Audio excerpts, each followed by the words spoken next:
But I didn't, do you not? Which is worse? We could be having a lovely time in the basement. Good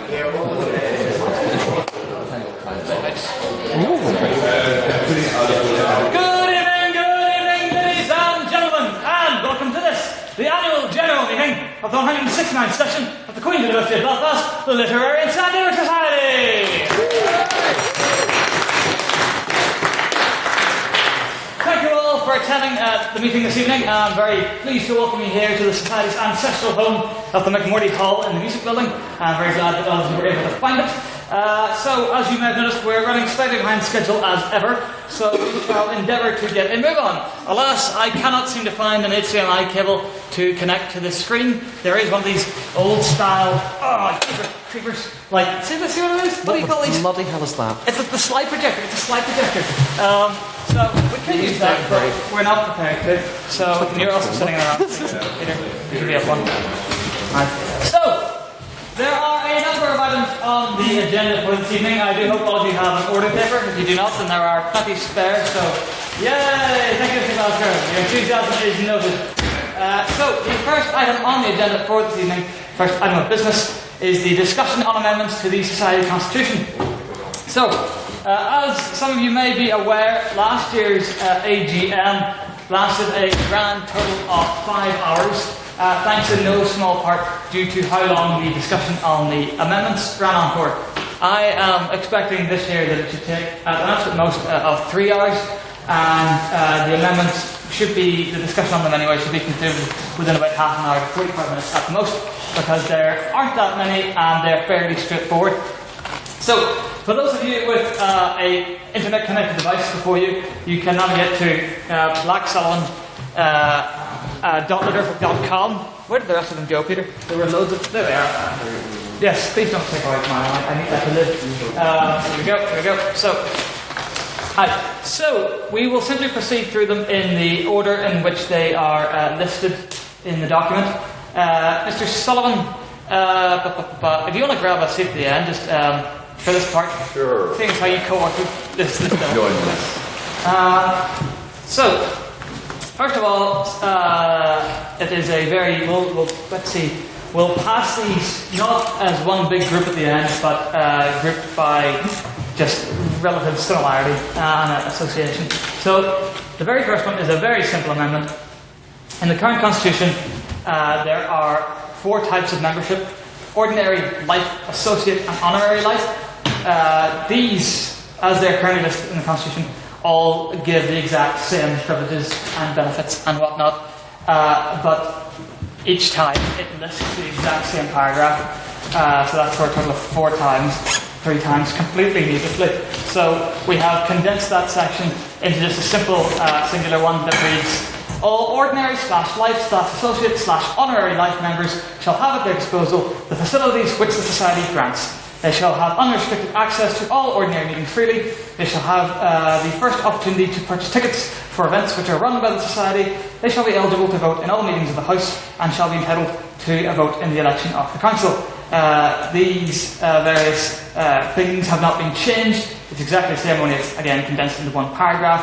Otherwise, related to this, it is just modifying the numbering of future parts so as to bring it into the line with the fact that a whole bunch have been removed. And yes, so then there is another section about membership privileges.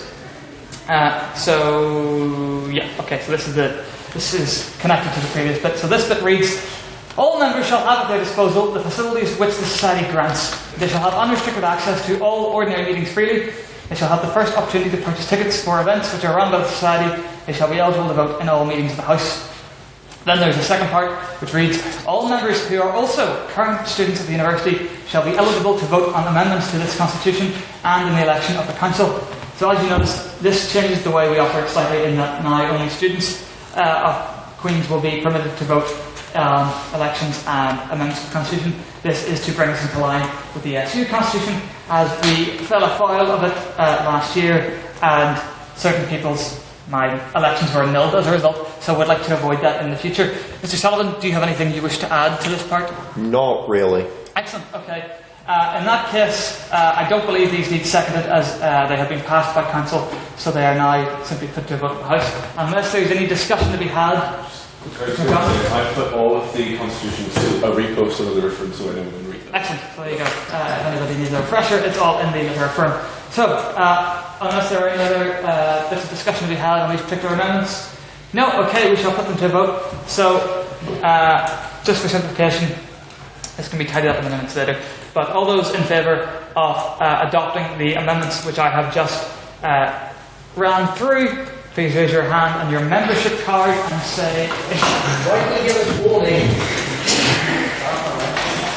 Fair point. Look at those. Indeed.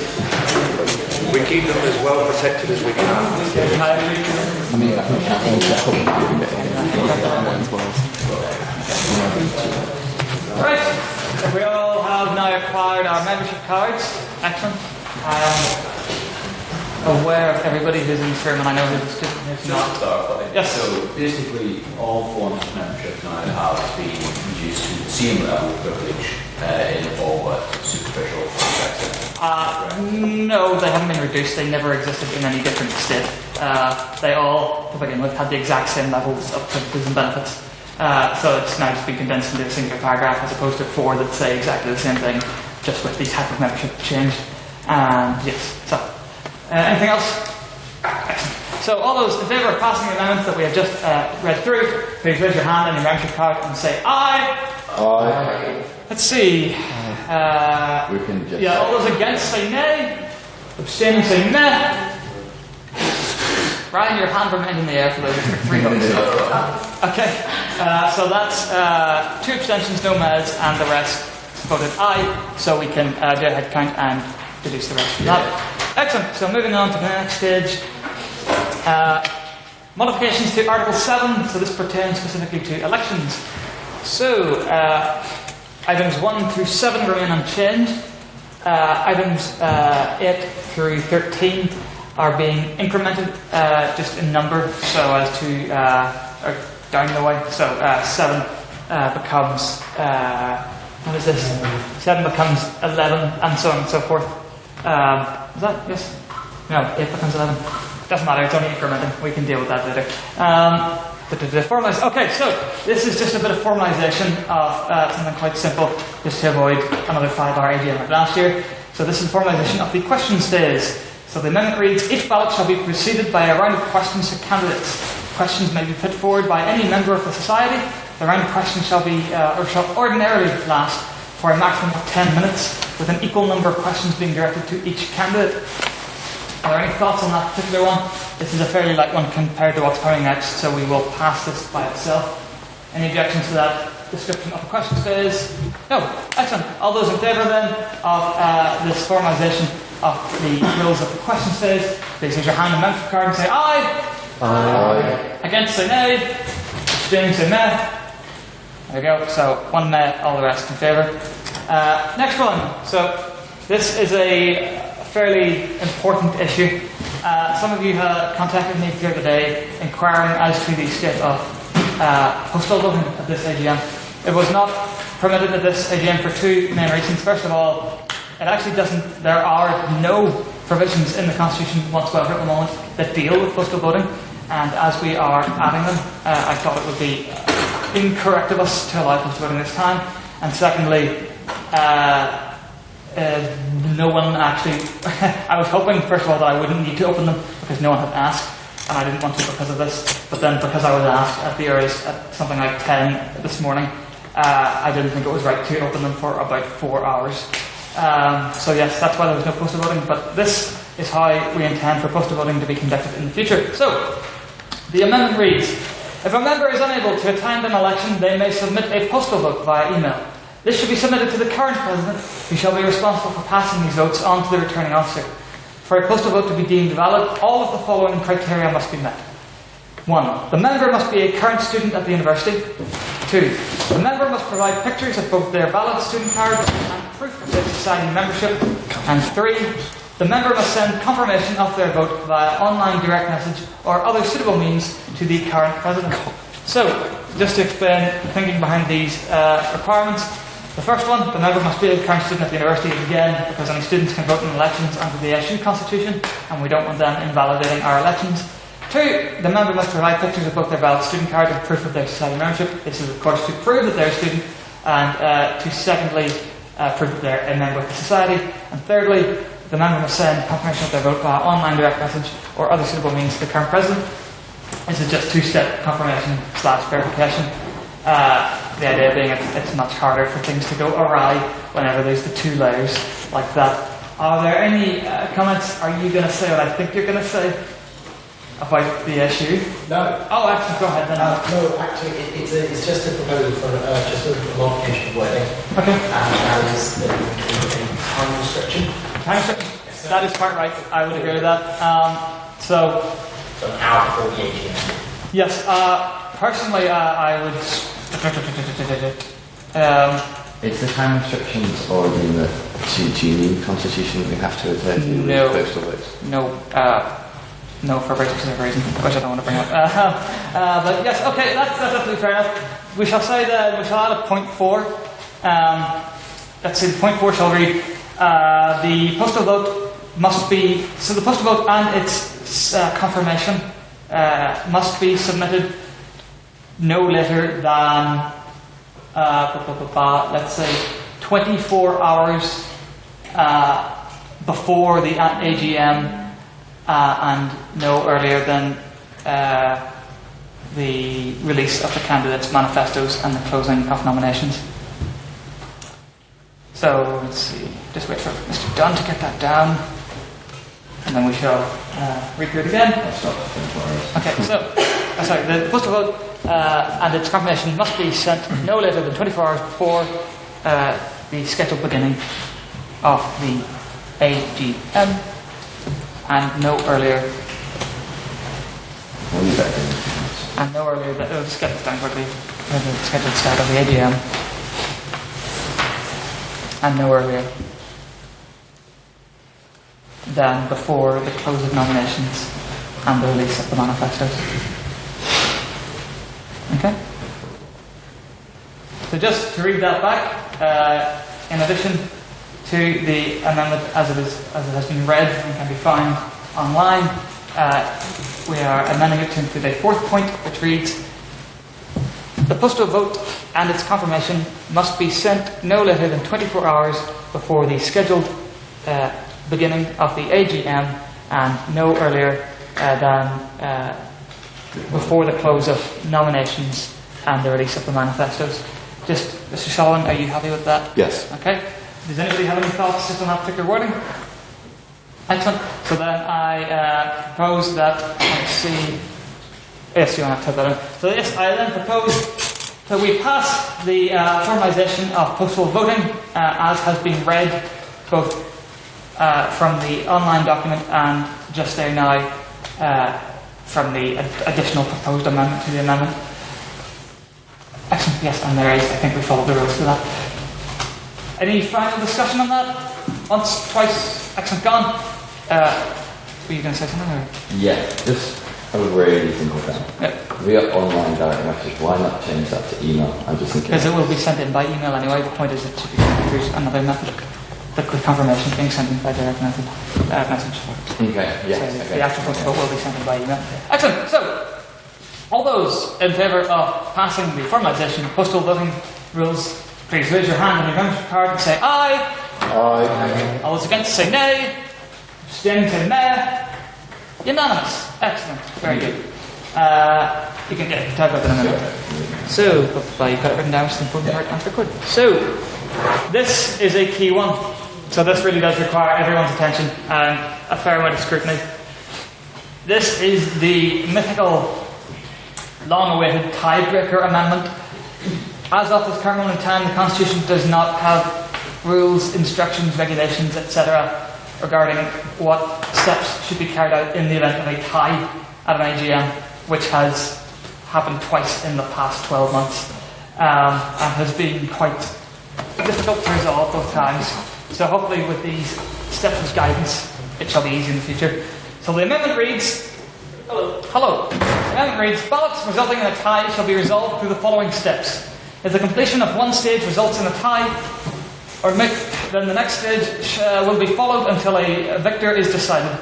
These stages will be carried out in the following order. 1. An additional round of questions shall commence, after which a new vote shall be held. 2. If Phase 1 results in a tie, all postal votes shall be discounted and a new vote shall be held. 3. If Phase 3 results in a tie, then at the agreement of all candidates, the winner may be decided by the flip of a coin. If, during this phase, more than 2 candidates remain, any similarly random method may be employed. And 4. If Phase 3 results in no winner due to the refusal of any candidate to accept a random result, Phases 2 and 3 shall be repeated indefinitely until a winner is decided. So, a quick explanation of why these various steps. The additional round of questions and then the new vote is simple enough. More information shall be relayed to the voters from the candidates, and hopefully it shall be enough to change someone's mind. The second step, about removing postal votes and then a new vote. The idea behind that is, yes, of course, any democratic election is a popularity contest, but ultimately we want the voters to be making the most informed decision possible. And if you have not attended the AGM and you have not heard the speeches or the questions, then it is more likely that you have maybe voted for your friend and not actually dare to be the best candidate. And so the only people who will be voting are the informed voters who attended the meeting. Third one, about the flip of the coin or any similarly random method. The idea behind that is, imagine a scenario in which 2 people have tied, they both have 20 votes. We have gone through these stages and still no winner has been decided. First of all, both candidates must agree so that they're both happy and willing with a coin flip deciding the winner. And then the further idea is that if it is decided by a coin flip, exactly half the House will get the candidate that they wanted. No more people will not get the candidate that they wanted than will get the candidate that they wanted, if that makes sense. It'll be perfectly even in who gets what they want. And then the final one, the idea behind it is, as Mr. Sullivan so well puts it, the final step about repeating it, if you'd like to explain that one. Oh, yeah, basically. So, let's say you've got 2 people and they're both running for president, and one of them is really stubborn and doesn't want to submit to the coin toss, even though it's the only fair method we can possibly use at that stage. If they continuously go, no, I don't want to go to the coin toss, and they keep making more and more rounds of keeping the same result, the idea is that eventually the people at the AGM will go, no, you're an asshole, we're not going to vote for you anymore. There we go. Incidentally, Peter John, the chess club needs the keys to the SU, which apparently you have. To the snack bar bar. Mr. Neil? Assuming that is not Oh, yeah. I suppose you could vote wrong, but I think when you put coin toss based on the merit of it, and I think leaving it to the risk of what would be an election filibuster would mean that maybe an executive decision should be made rather than allowed through a coin toss. Perhaps that was the case in the University of Manchester Debate Society. It should be that the president will cast for 1.1 in such a case. We discussed a similar amendment to that in council, whereby the outgoing position holder, their vote gets doubled. The idea being that they will make the most informed decision about who's best to succeed them. However, council decided that that was an unsuitable arrangement for a variety of reasons, but nevertheless, Mr. O'Neill, if you'd like to say something. Regarding the coin toss, if we can go into academic examples, someone says, I don't want to do the coin toss, surely it's the point of the amendment, and whereby if we say, I'm the coin toss, and also the resolutions of the cycle, if that's passed through an amendment, next time you run for council, you set the rules and the boundaries from which they're set here tonight for next year. Yeah. So I think it should be running, knowing what that's an amendment. I'm afraid I don't see any way around that, and on 2 points. First of all, Mr. Sullivan used the word fair. I mean, it by definition is fair.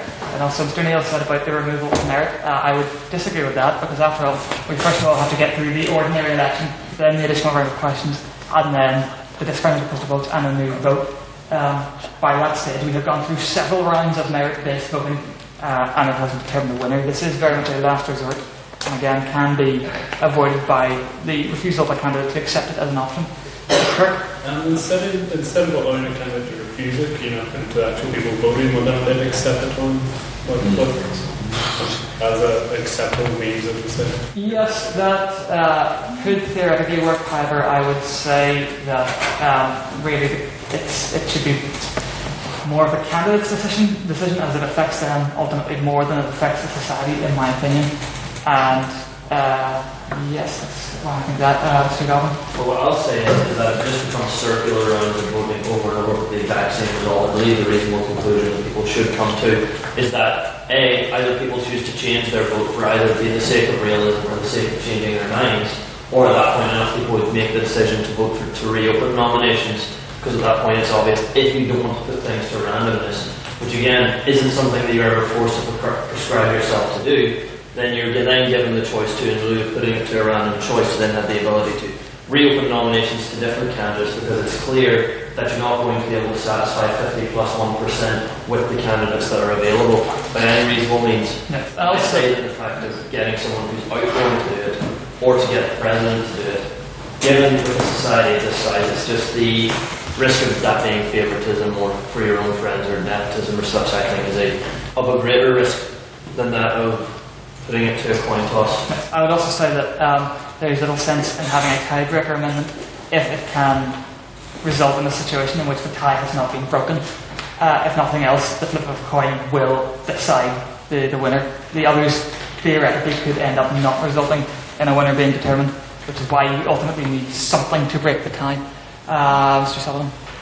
The other thing to note is that, in general, it is extremely unlikely that we will ever get to a situation where coin toss is necessary, because we have 2 rounds additional before we can ever get to that.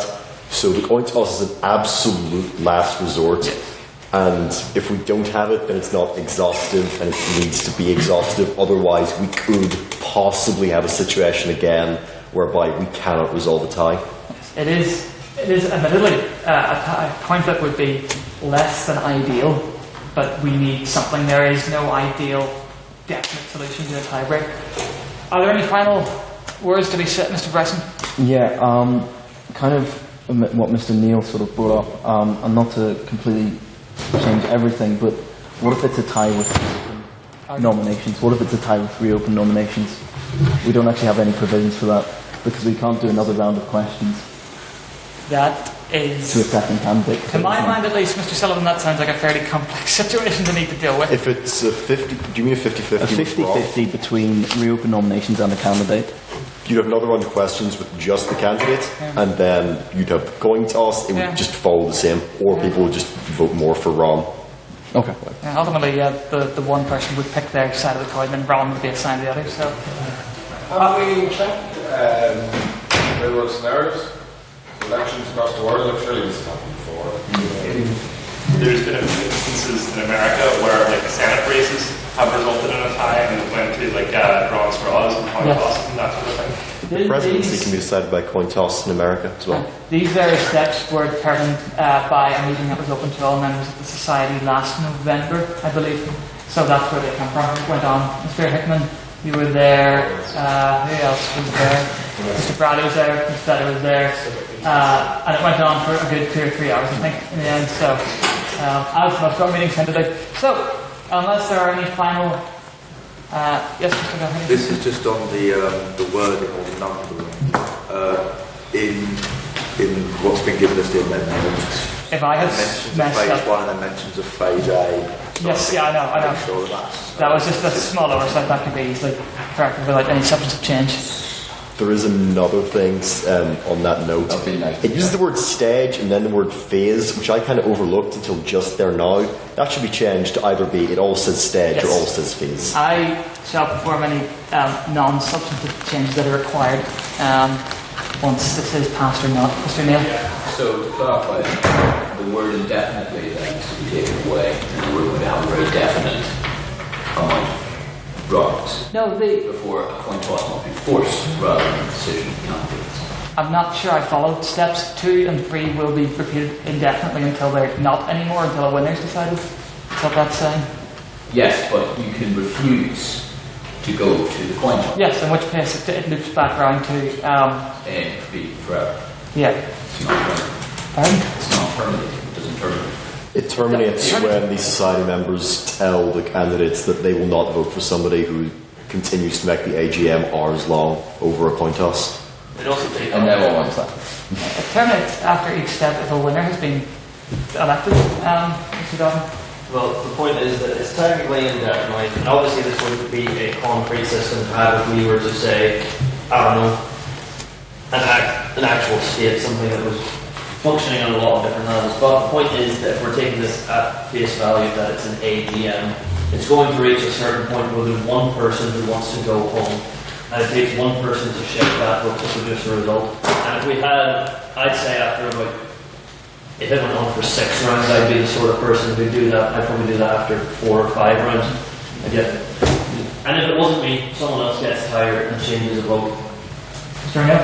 I don't think we should base this amendment around duration because it comes the hypothetical scenario that everyone who's equally stubborn, then nothing will actually be done. But again, it's one of these situations where you have to assume there is a solution to the problem.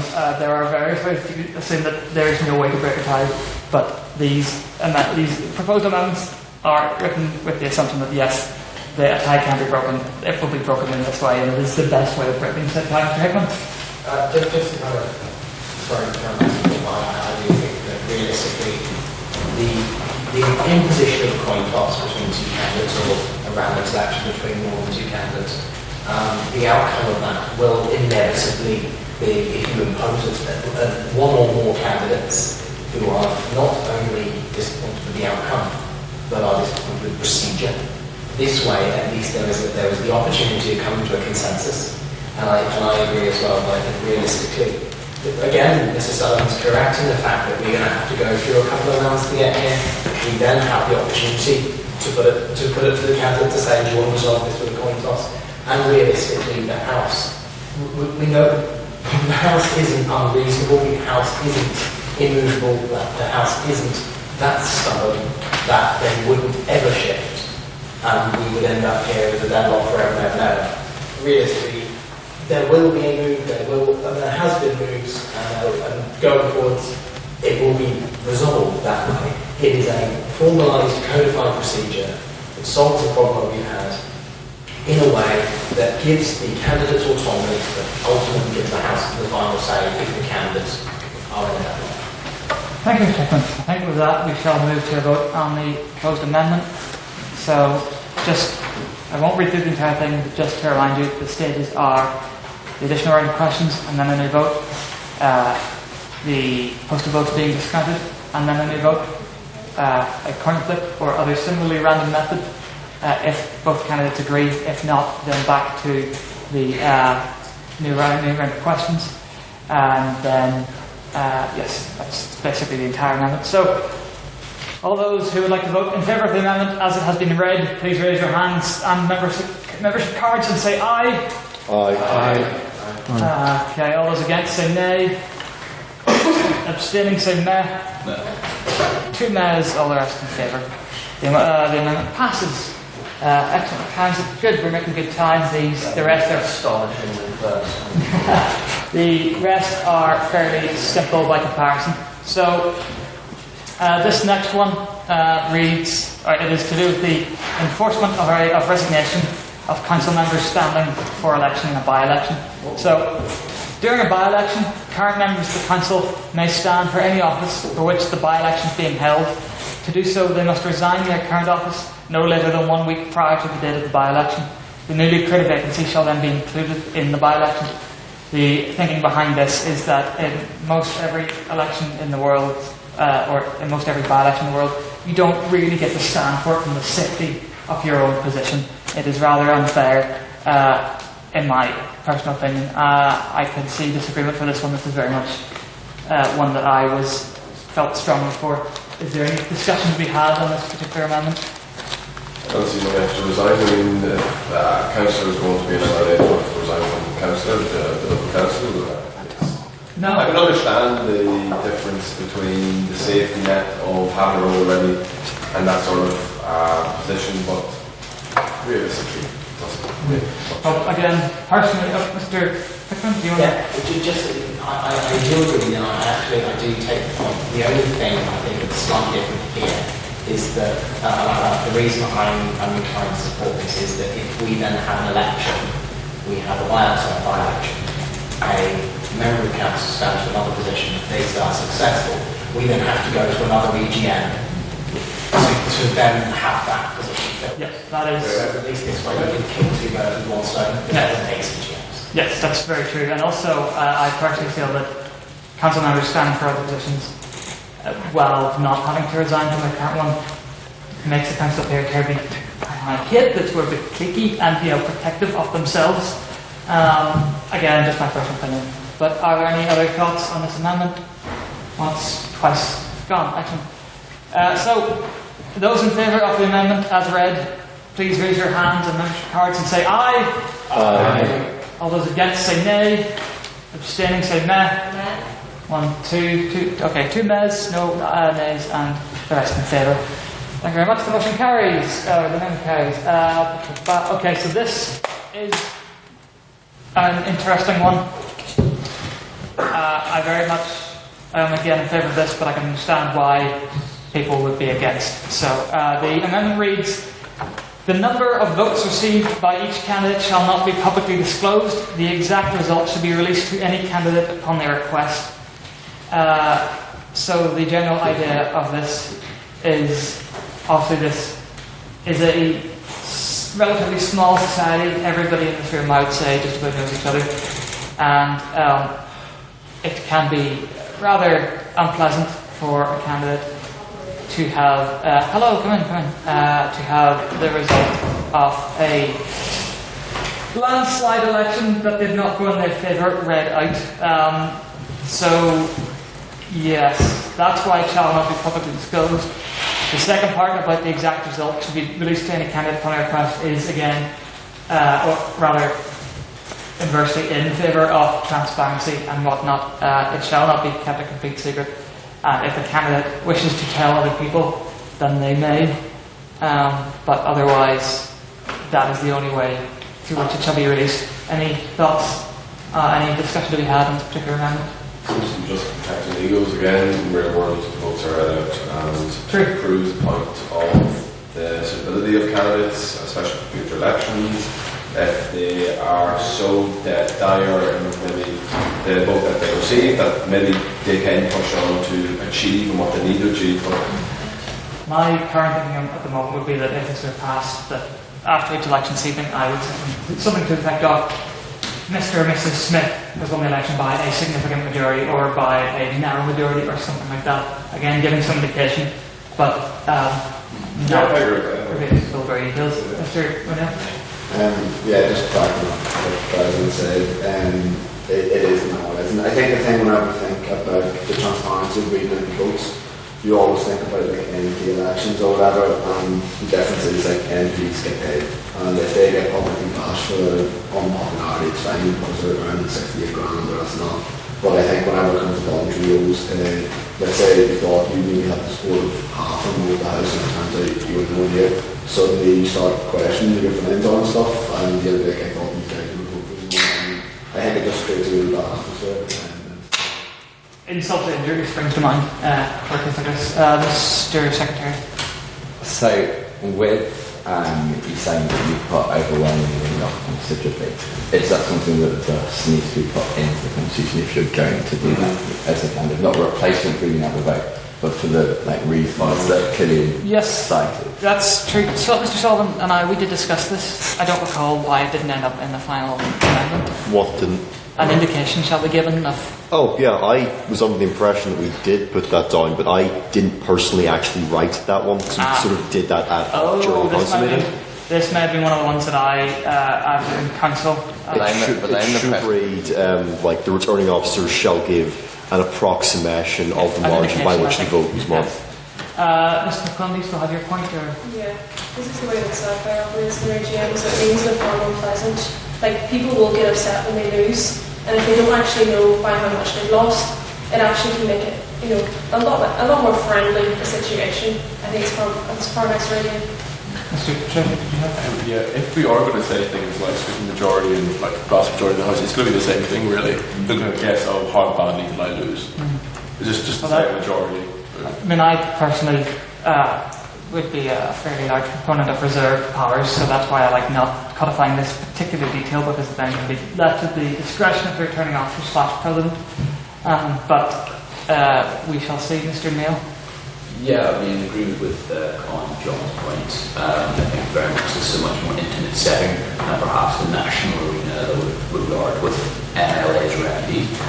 So I think that needs to be taken into consideration. I think there is provision for self-improvement brought in within this amendment, in the sense that you can inquire privately as to how many votes you may or may not have received. And of course, to reiterate John's point, to say by a vast majority or slim majority is undermining the fact of not producing the numbers. If we're going to say that, you may as well show the numbers. In that case, if not any more discussion, an informal unofficial show of hands, who would be in favour of an additional line that says an indication of the difference in the vote should be verbalised?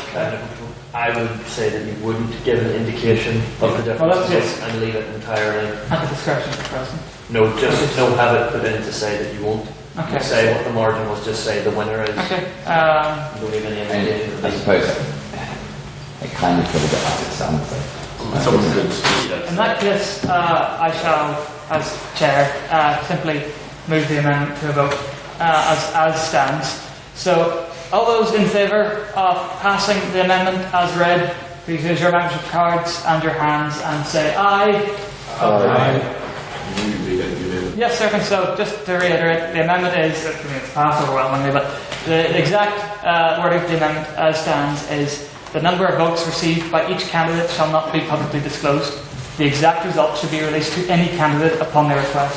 So once again, all those in favour, please raise your hands and membership card and say aye. Aye. Against, say nay. So, no, wait. Abstaining, say nay. Unanimous. Thank you very much. The motion passes.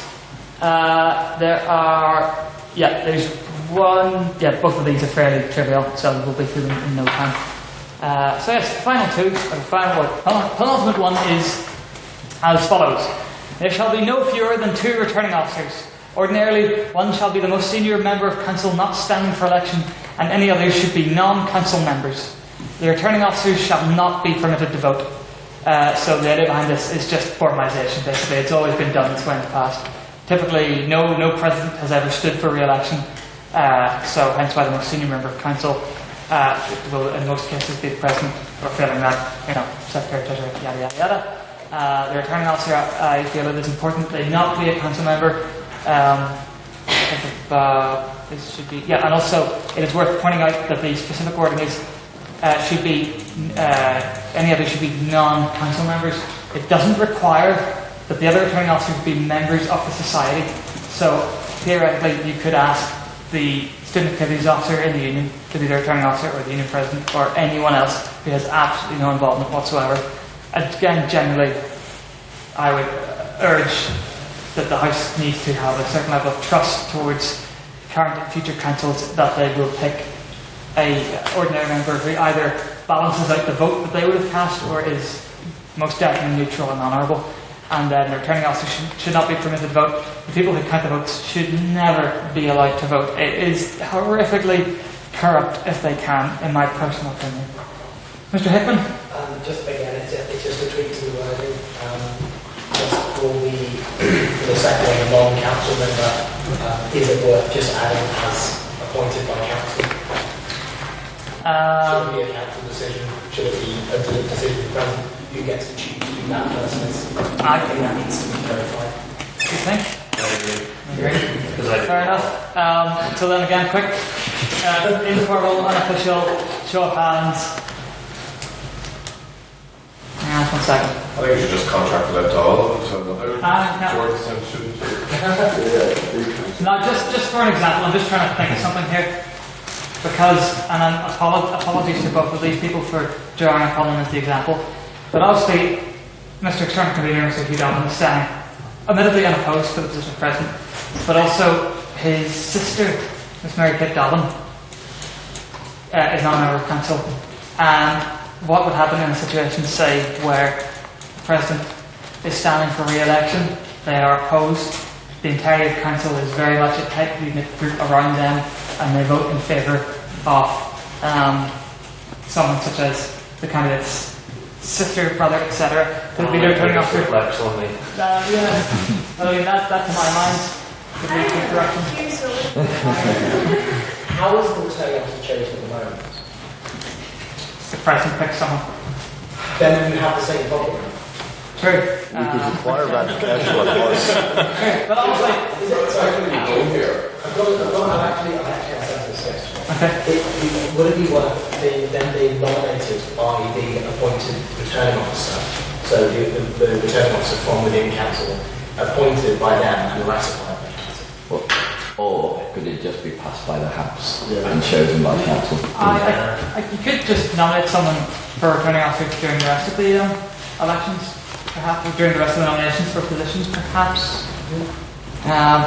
Honestly, Yeah, but then I think then it's- you can't. yeah. I wouldn't be the returning officer because I can't vote. Yeah, honestly, I think, again, it's one of those ones that personally I feel is best left is just a reserved power that we don't need to codify. Because I always feel like anyway, amendments that are written on the night are not as well thought out as the other ones that have been written weeks in advance are. And so I do fear us tying ourselves into knots with any off-the-cuff proposed amendments to amendments. I disagree because I think you've just explained why we need this to be codified with the situation of Mary Kay. So this is your fault. Both American.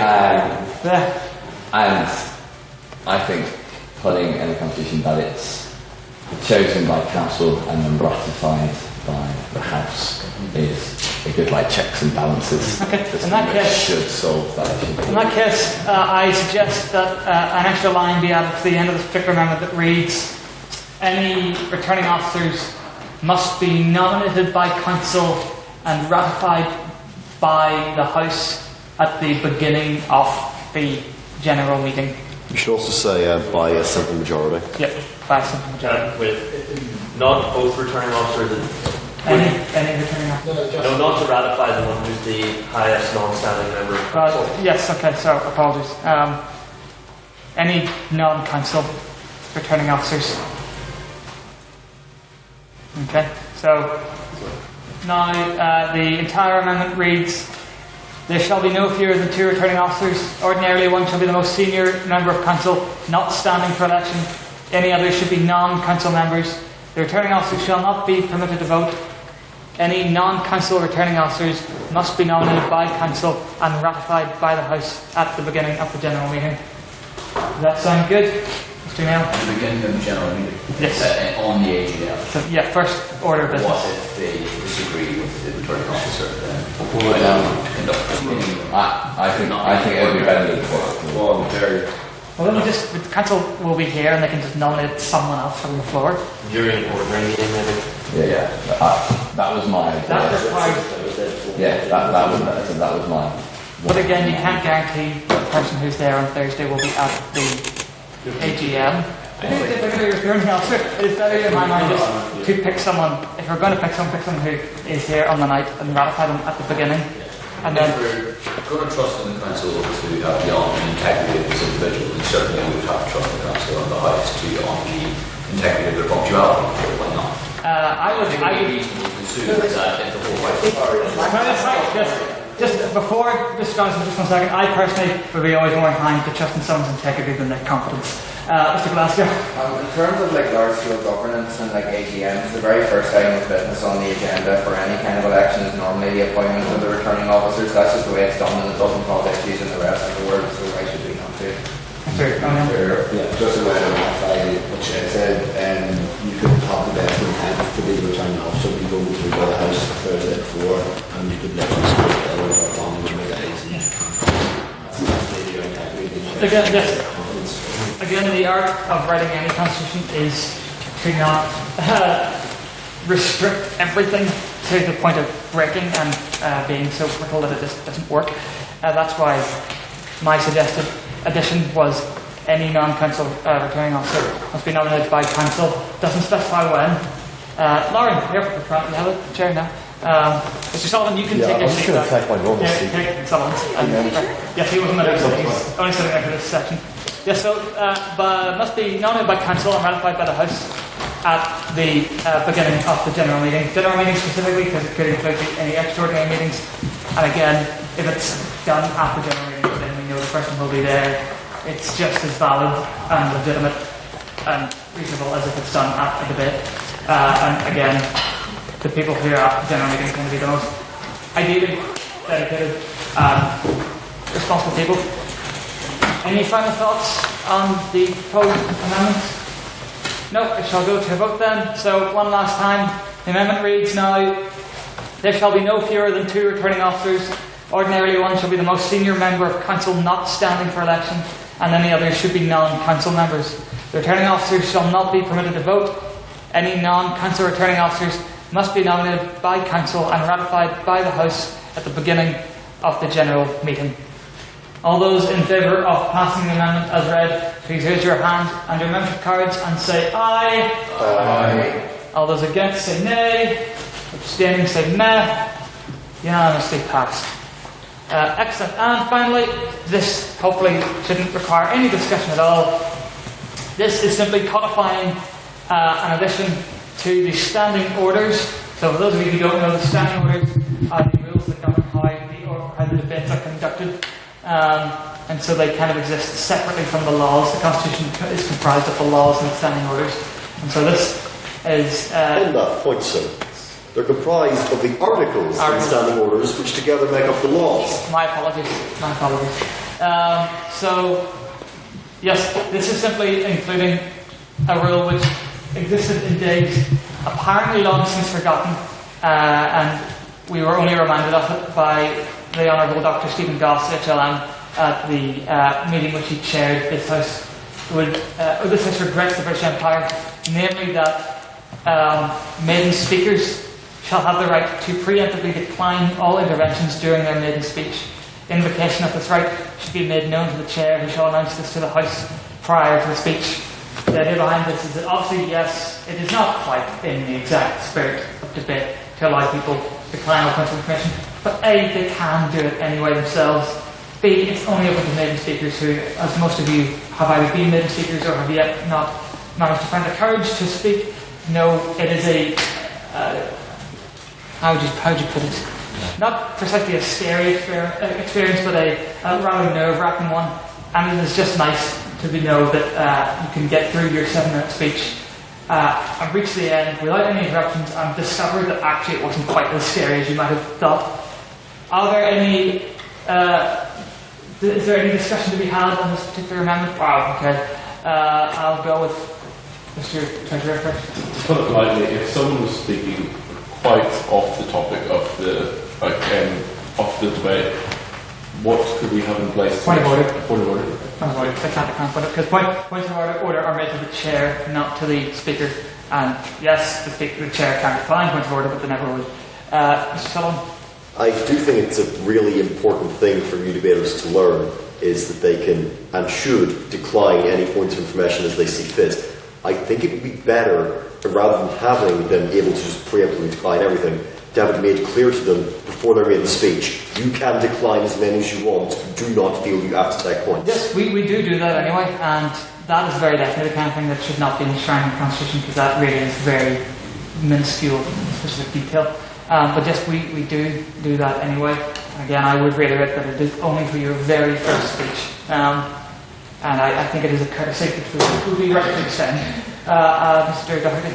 Would this apply for the Godkin debate as well, in which points of information? Yes, it would, but again, the Godkin is a judge debate, and so the judges would take that into consideration in a negative sense. If you decline, then yes, you get marked down on that. Mr. Doherty. I will say in regards to the idea that yes, we can make people aware that they're able to decline points of information, but regardless of that, if you're giving your first speech and you're nervous either way, regardless of your ability to decline them all, having a bunch of strangers put their hands up at you about what you're trying to say is a very nerve-wracking thing and very daunting to someone given the first speech. So that's why I think the rule exists, not necessarily that people wouldn't be able to tackle the points of information, but that the prospect of people they don't really know and whose words they might be afraid of, to simply know that those points they wish to be made is something that we very nerve-wracking for any of the speakers. I would point out that it is worth remembering again that how you felt before you gave your first speech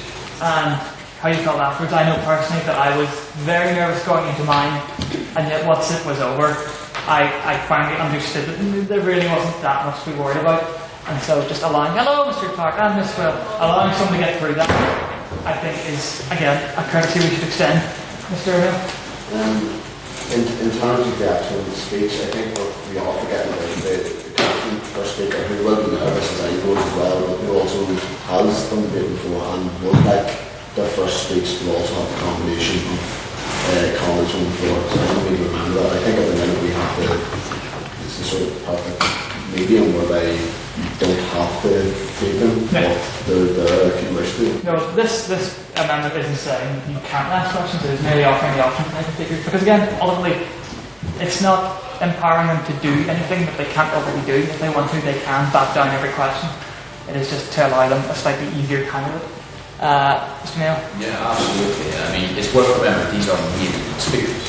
Not all these people will have prior experience. I think it's quite jarring if you're a media speaker and indeed not used at all to this form of debate, that people will be asking questions in quite forceful subtext with those questions that can interrupt the flow of the speech. I think it's in our best interest to be as welcoming to new speakers and novice speakers as much as we can. I think this amendment will absolutely allow for that. Excellent. If there's no further discussion to be had on the amendment, excellent, we shall put it to vote. So, all those in favour of passing the amendment as read, so I'll say it again. So, the exact amendment, if you see on the PDF, there is more included. That's mainly for context as to where it's going, I believe.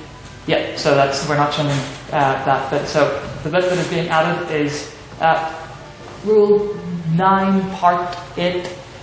Maiden speakers shall have the right to preemptively decline all interventions during their maiden speech. Invocation of this right should be made known to the chair, who shall announce this to the House prior to the speech. Double points for using the word invocation, Mr. Sullivan. All those in favour of passing the amendment as read, please raise your hand. Yes, is that? Oh no. Oh, you're raising your hand. So keen. Please raise your hand and your membership card and say aye. Aye. All those against say nay. All those abstaining say nay. 2 nays. 3 nays. 3 nays? Yeah. Oh, sorry, I didn't see that. It's just you're shrouded in shadow, like Batman himself. So yes, 3 abstentions. What? That's a couple. 3 abstentions, no nays, and the rest in favour. Excellent. Thus concludes the amendments portion of the evening. Huzzah! So, we shall get through the reports. I have instructed council to keep them brief, and then we will take a break. I believe there'll be a proper course of action for no more than say 10 minutes once we've gone through the reports. And then after that, we shall get on to what all of you are really here for, the elections. I will also note that, flying somewhat in the face of what I was saying about postal votes, if anybody is required to leave at any point for any particular election, they shall be permitted to vote in advance. And I've just remembered something, never mind that. So yes, you can speak to me during the break if you're required to do that. Otherwise, I shall, shuffle over here and just grab this. And I shall invite the social officer for the 169th session, Mr. Conor Neil, to give his report.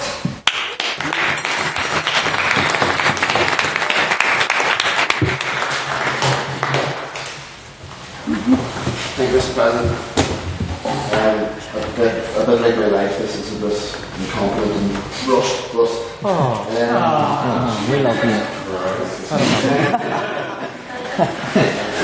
So I'm not going to bore you too long. I just want to do the main things that I did as social officer, and I'm going to do a couple of things that I didn't get to do that I would like someone the new social officer to do, and some of the highlights to do. So starting off, the Freshers Fair is, I believe, probably one of the biggest events, if not the biggest event for getting people into society. As social officer, as every person in council will tell you, it's so important that you get all people started and welcome people with friend face in the union. I think we did really well this year. I forgot what the membership was. It's about 120. So, yeah, it's pretty good. So that went really well, and you can see from the very start we had a lot of members coming to the meetings. So it's important to get all things started.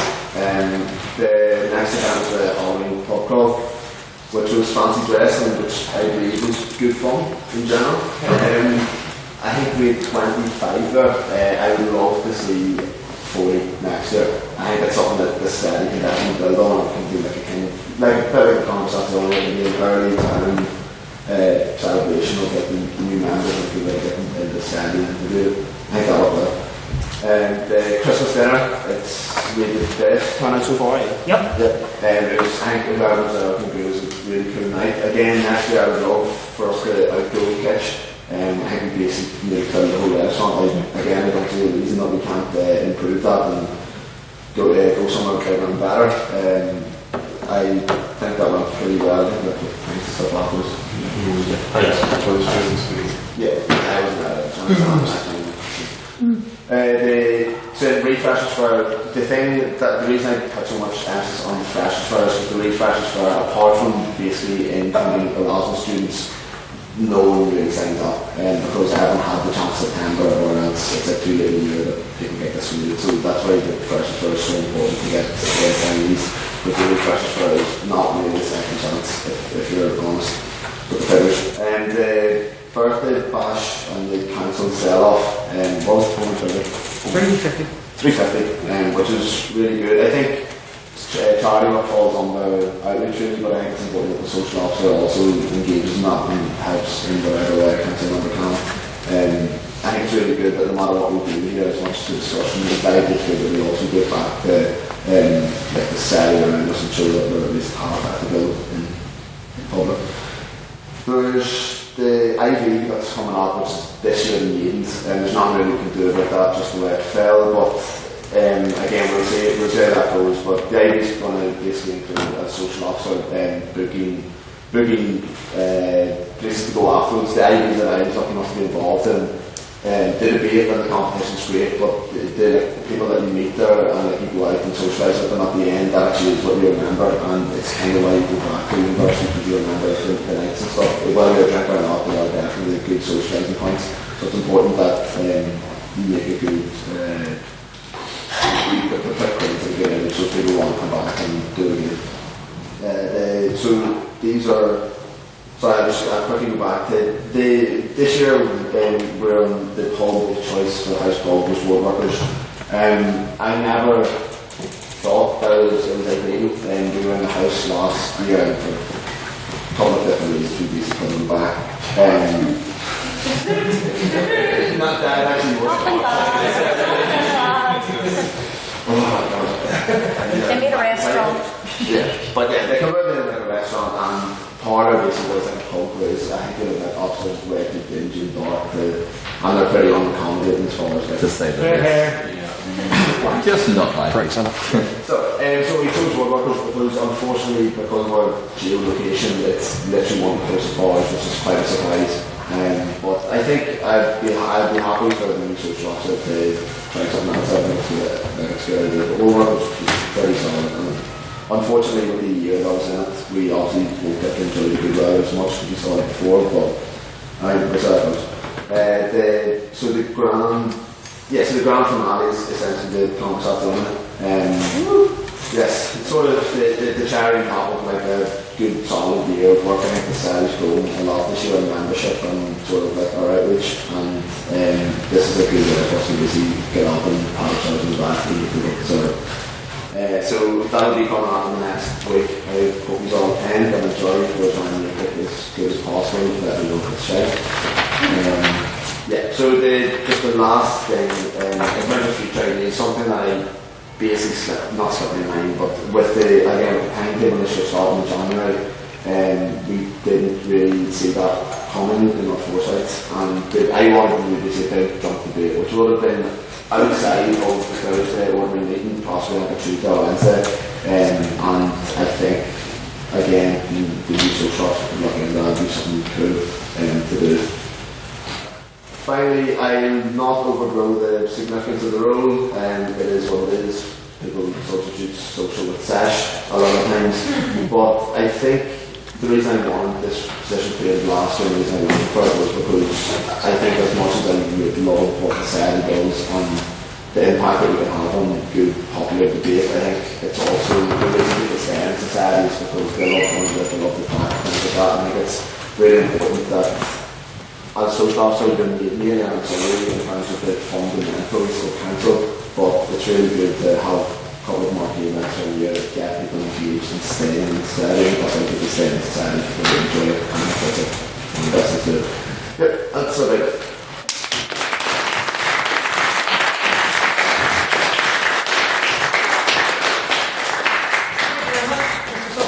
And alas, our training officer couldn't be here this evening, but to read her report on her behalf, I would like to invite our Secretary, Mr. Peter Dunn.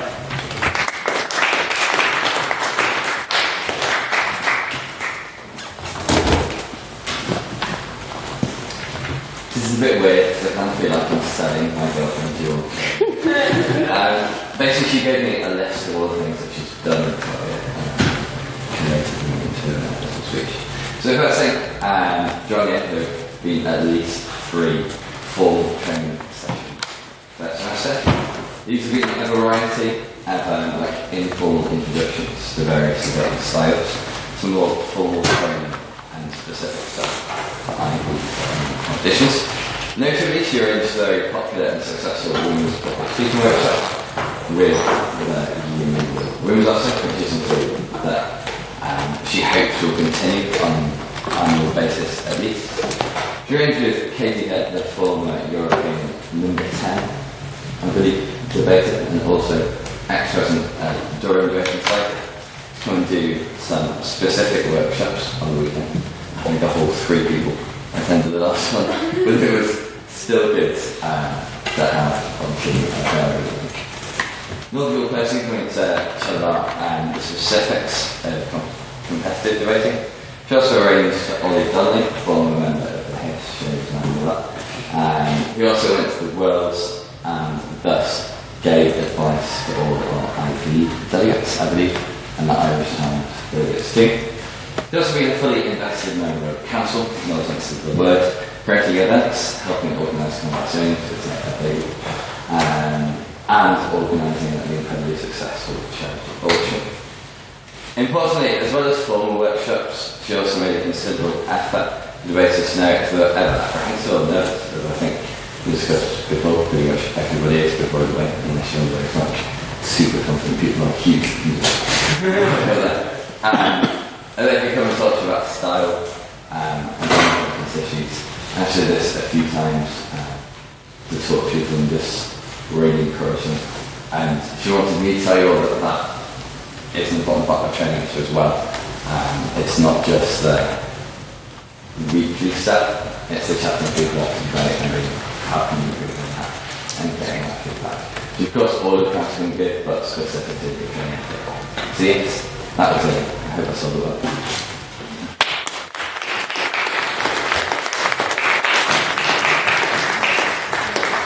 Thank you very much, Mr. Secretary, for channeling the spirit of Miss Justice.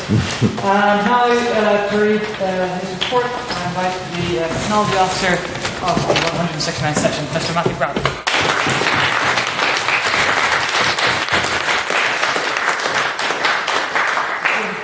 To get through there, and I'm not spending any more time behind a pop-up panel. I mean, I can move it if you like. I'll move this forward as well to accommodate my sad intent. Yes. I did technology this year, so I'm going to go, ooh, it goes down. Does it go back up? This is exactly the sort of work with difficult technology I've done. So, let me customise back to May. I looked at the website and I'm bringing Sexy back and I redesigned it. It looks shiny now. I jettisoned some of there were loads of pages that didn't really need to be there, so I got rid of them. They're gone. And I included more prominent links to our social media, as that's where the news is. We really couldn't be bothered, if I'm honest, updating the news section on the site, because nobody looks at it, so we just made more prominent links to social media bit. And as part of this whole redesigning thing, I gave the Visual Design Society a bit of a shake-up, I think would be the best word, to that blue triangle design thing, the lanyard silhouette, the Godkin head that's on the Literific cover. That was the design I came up with sort of at the start of the year. Calvin and I then collaborated to use this design to create new membership cards, new turn cards, the Literific cover photo, and a new pop-up banner. And there's a story about this pop-up banner. When we went to the shop to get it, and I saw it extended for the first time, I made this noise.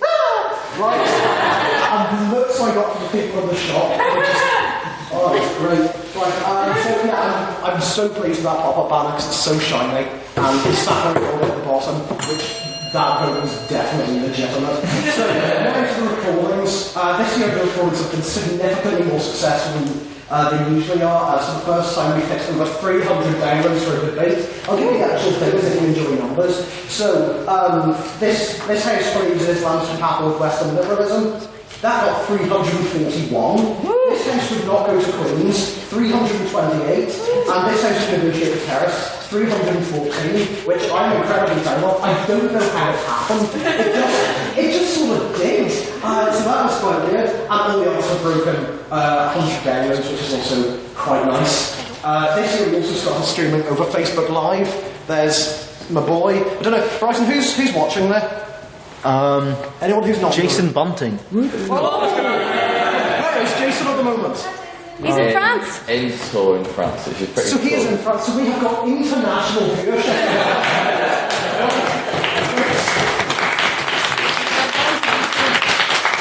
Hi Jason! It also says Hugh America watching for some reason. Yeah. That's the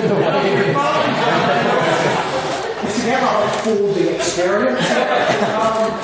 So on the top of Facebook, what we used to do is we used to stream debates over like an old radio server, which was hosted off a Raspberry Pi in Calvin's house. The move to Facebook Live means that, you know, people, it's just easier to get to. Nearly long watch for a grand total of 5 seconds.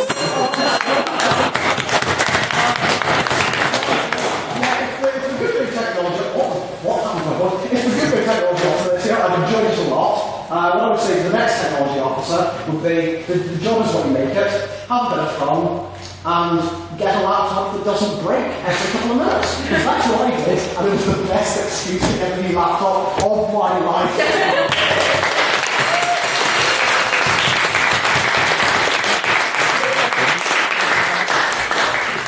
Thank you very much, Mr. Technology Officer. And now to read her report, I invite the Agriculture Officer of the 169th session, Ms. Lauren Carberry O'Neill.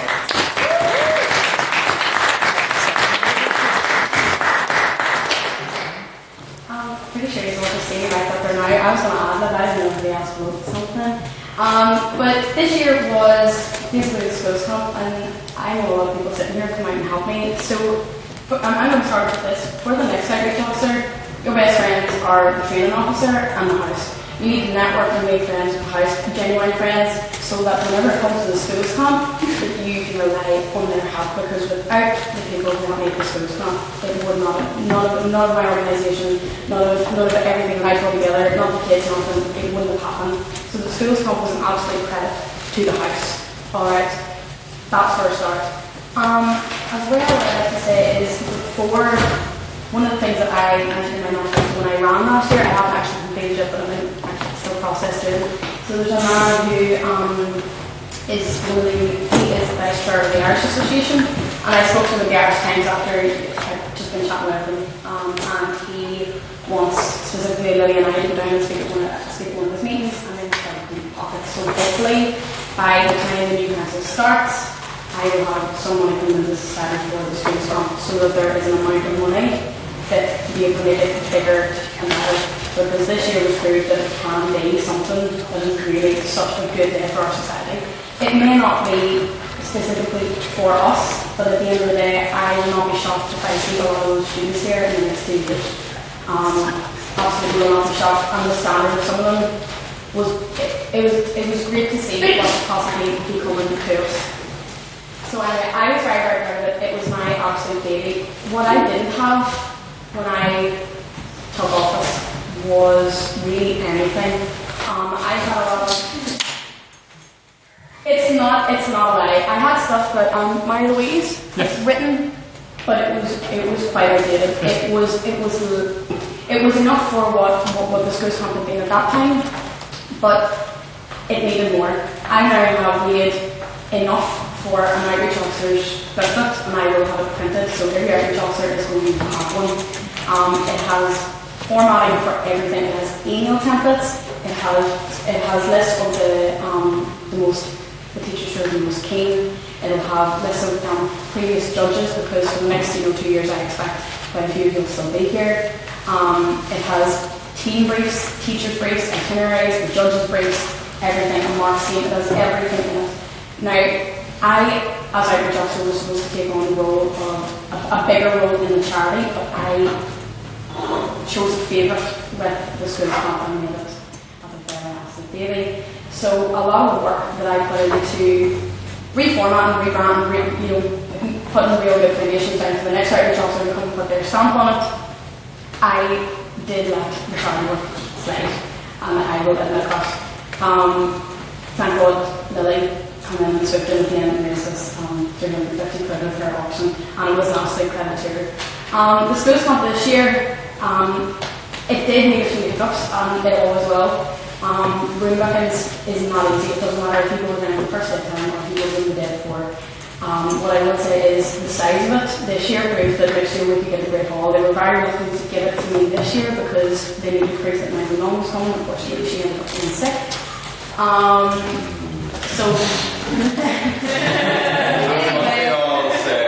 Anyway, so it's been proven this year that schools camp can do something really, really exciting for kids. And while Colin was saying that the Freshers Start to be, is one of the biggest events for getting new students into the society. The kids that come to the schools camp are elder kids. They're going to be at my university, and should they come to Queen's, what better than the Freshers Start to find out that they're actually already familiar with the society. So I don't see why those can't be, very, very equal in terms of how important they are, because these kids are all Northern Irish. They're Northern Irish schools, Ulster schools, and yourself that the vast majority of students in Wales are from Northern Ireland. I strengthened relationships with the schools and teachers that came this year, and other ones that unfortunately dropped out towards the last minute or couldn't make it.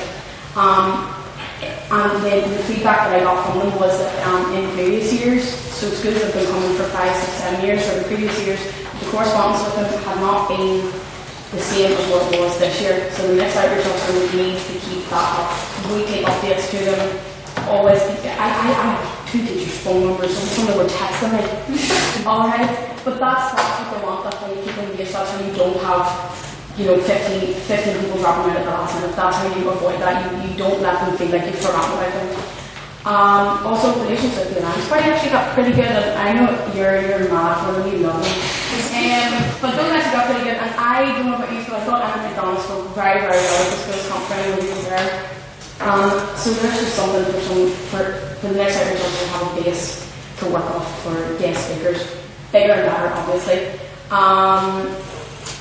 Said at the house, everything else, right? Donations to the society.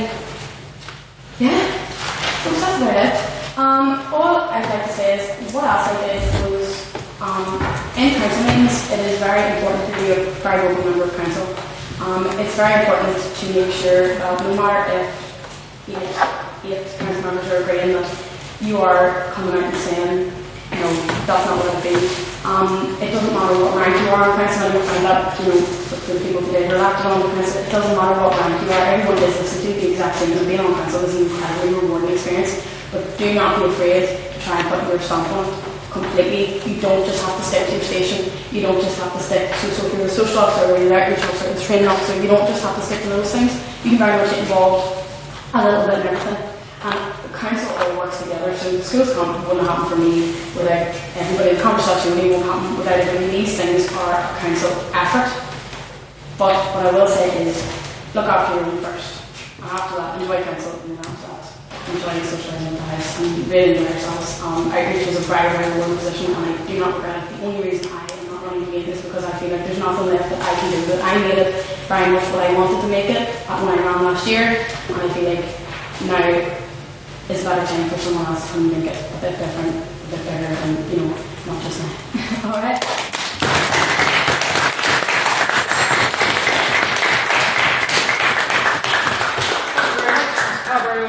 And now to read his report, I'd like to invite Mr. Strong Convener for the 169th session, Mr. Hugh Gallagher.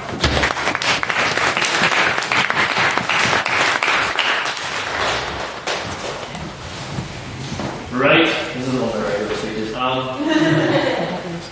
So, it's, to give a basic run, I think it's been a very good year in the external department. We've gone to a lot of competitions this year, seen a lot of success. And what the year I've done is culminating in next weekend, the 24th, 25th, when we're hosting the National Maidens, which is a situation I'll get to explaining. And I'll just give basically what I want to do here is a brief rundown of what we've been to, what we've done, and what I think are the things that we need to look out for next year, and what I feel about the role moving forward for whoever holds it. In the first semester, we began the year by going to the UCD Lockstock IB, which was a new IB running this year. We competed all of the competitors for which are in this room, and I think we all had a great time while we were there. And we were able to get a very low reg fee of just €15 per team, which was very nice.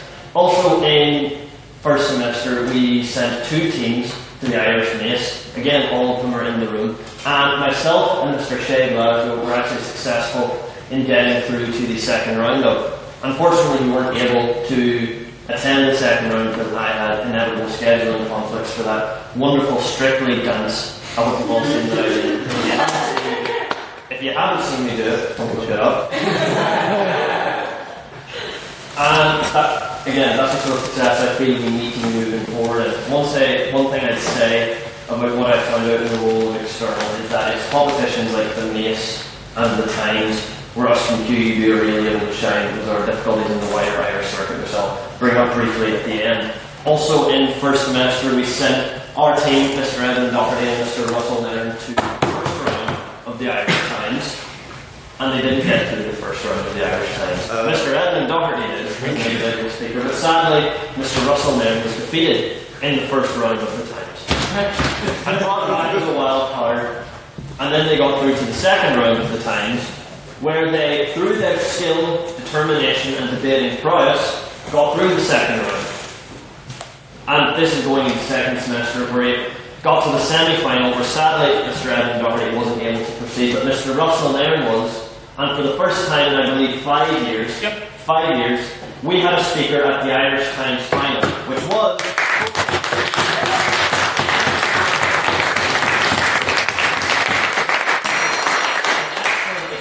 what we did this year.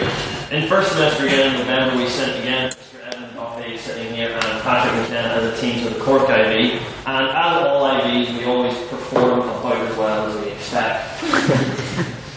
And so that covers, one more, is we sent a very large delegation of, I believe it was, finished up at 9 people, yes, to the Trinity Women's IB in January, which especially for getting that many women to an IB is an incredible achievement, and is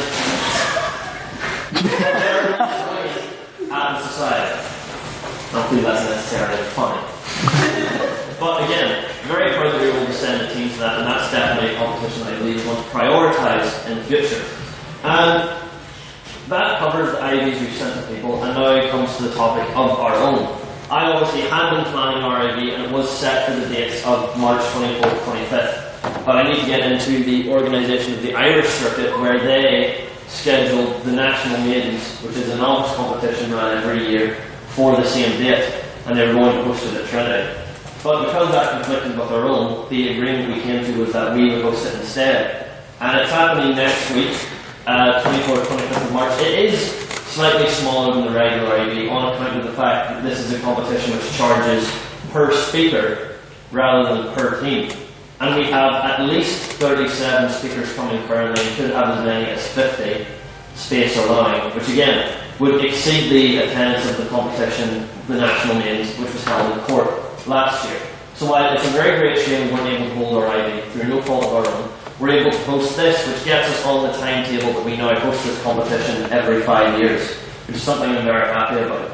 Which about wraps up the accomplishments and what we've done this year. I'm very pleased with it, with our achievements at the Mace, the Times, the Women's IB, and the National Maidens. What I'd like to say moving forward is that there are some difficulties, one in particular regarding crash, that any competition we went to this year, crash is a very important thing for us, that they were refusing to offer us anything that no matter what ID it was, that at any point I said we really need crash for this, whether we had registered or not, and only informing us again sometimes a week prior. I know I'm going on a long time. Okay. That they simply wouldn't offer it. And so it's a very big challenge moving into next year's deciding how to deal with that whenever so many institutions have been offering a flat policy of every Irish team who's coming, they don't get any crash, and that's something to look forward to in the new year. Also, what is, I believe, the biggest challenge for any external leader of the society is figuring out how to break into the circuit, because it's a very insular circuit, and we, due to the funds we have, it's very difficult for us to break in. For example, Trinity or UCD can send 12, 13, 15 teams to the Trinity IB every year, which costs €80, and we can't afford one. But that's a summary of the sort of things that need to be thought about. And again, just to give you an insight into the challenges I face, but more than that, the amount of success we had. And so, hopefully we can all agree that we've had a good year, and that summarises my report as external coordinator.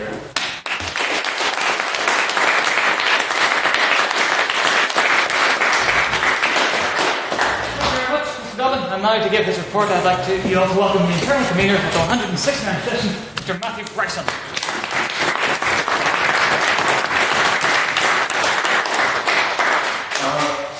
Unlike last year, when I was first year rep, I have to do things this year. So the role of internal is essentially to get speakers and to write the zone card. So I got speakers and I wrote the zone card. I've got speakers for every single debate, and the 2 debates have been 2v2.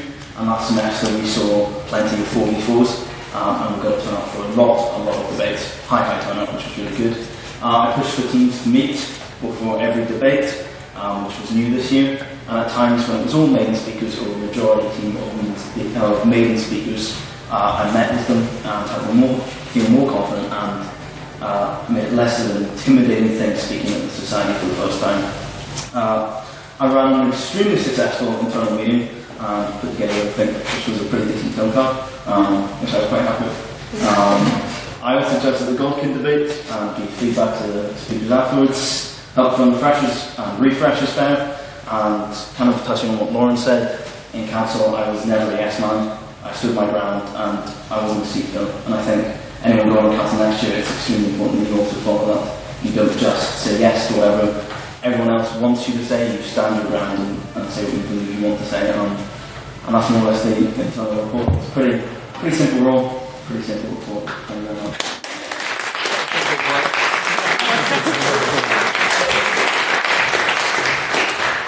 Thank you, Mr. Bryson, for that beautifully concise report. I'd now like to welcome to give his report the treasurer of the 169th session, Mr. John McDonald.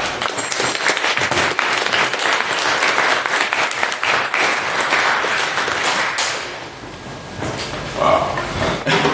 Can I just quickly say, warm welcome to Mr. Craig Miller, who hasn't been there. Yeah. I just got told by the president that I have to have a bit of filler here because it hasn't lasted 5 hours. No! So I'm going to be talking here for like 2 hours. I'm trying to get more. Please don't treat them. The opposite of what I said.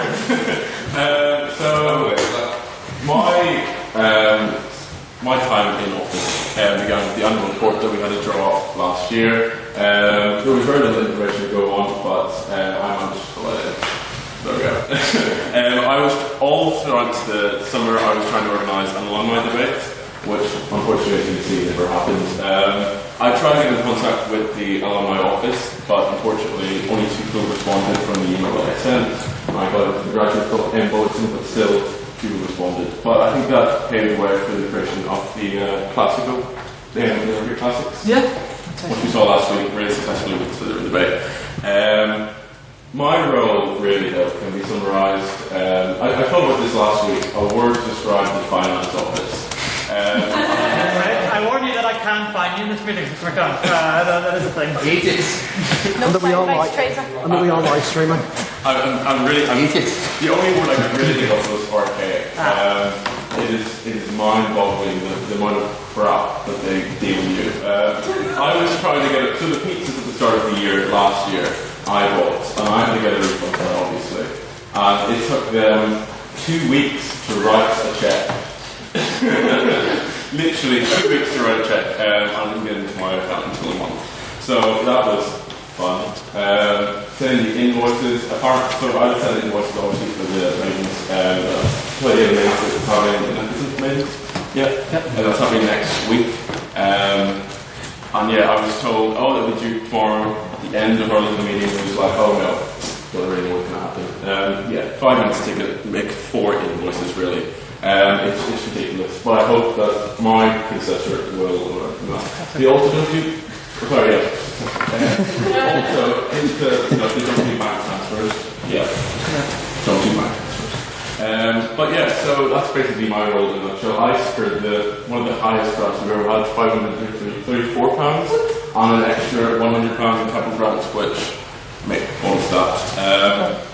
I've been attending all the things such as the events throughout the year, making my face, turn my face, blah blah blah. And I think my greatest achievement was really, I think it can be summarised by Kim Kardashian.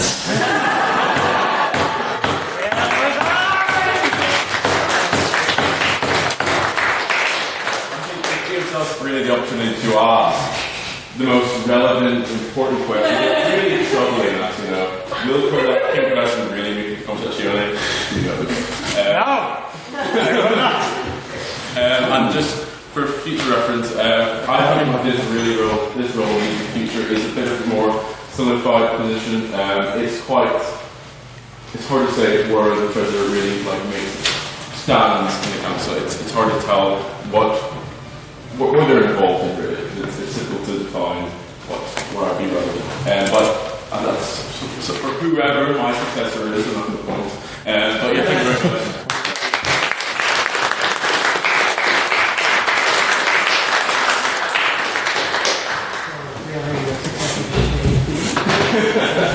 Now, thank you, Mr. McDonald, for that recitation of your report. I'd now like to welcome the Secretary of the 169th session, Mr. Peter Dunn, to give his.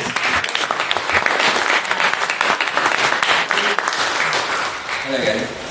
So it has genuinely been a privilege to serve as Secretary of this fine society. I mean, despite running around in the rest of the business and telling people about amnesty events as well as things, I have put my all into the role. It probably isn't everything that I'm going to go through. Hopefully give you a glimpse of what this does and what I can. First, and perhaps most obviously, you've heard me driven on and attempt to read them every meeting. These notes have been continually uploaded onto the drive, and we're looking at in the looking book at the end of the year. Bit of an excuse to get out. Secondly, council notes. These were few and far between, to be honest, in the last years of the society. In our strong commitment to transparency, I provided detailed council notes, which have also been continually uploaded to the drive, and lovely agendas, which is more fun, but I'll take credit for that. So that was over 20,000 words in the day alone. Yeah! Which is pretty mad when you think you just say 10,000 and you probably get another 10,000 council notes. So, also, I think one of the most important things, I think I've slagged him off sufficiently. But throughout the year, which is obviously a big part of what the Secretary has to do. But the role of the Secretary isn't just to take notes. I've supported and attended and shown my face pretty much every extra event that talks about the usual that I have to extend somewhere. Including our pub crawls, schools competitions, subject, charity auction, and all those other exciting stuff that we've done. I've ensured rooms with books, which is actually quite a stressful thing. Similarly to the finance office, not quite as bad in its annoyingness, but still to get around some loopholes and make sure we're in. Rooms like this can be quite a challenge sometimes, and also an important thing for us that we're in. Nice rooms, also invited several guest chairs, including such as Holdsworth and Dr. Thompson. And perhaps most importantly, and this is what I said when I was running for election, I've attempted and hopefully have contributed in making Literific as welcoming a place as it can possibly be. Most of you probably know I've bugged most of you to come to the pub after every debate, even if you don't come the first time, second time, third time, because we're the state officer, it's a massively important part of society that we have this strong sense of community. Yes, I hope I contributed to that, and that's all.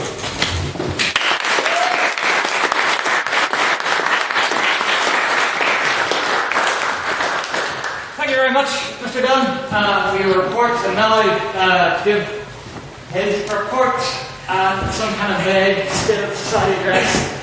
Hello, it's me. Hello, who's card is this?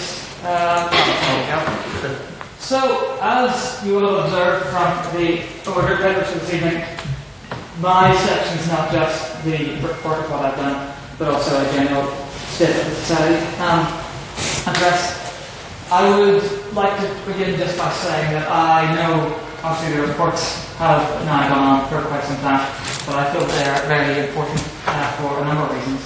Mainly, I'd say that the council all, though you may not always see it, work exceptionally hard.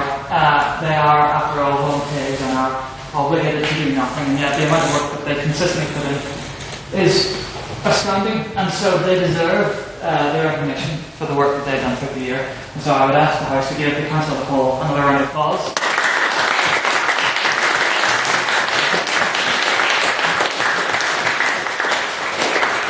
It is also important, I feel, for both transparency and just kind of a pre-transition event for the membership to know what exactly we've been doing.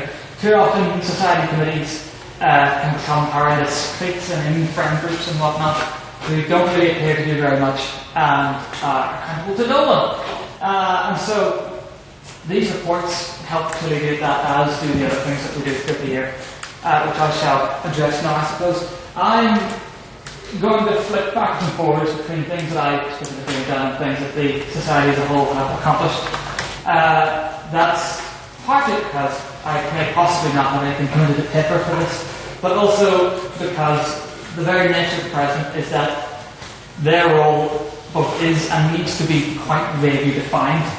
This person obviously does the things that you see every week at the front of the room, but also they are the final stop, the final bridge between work not getting done and getting done.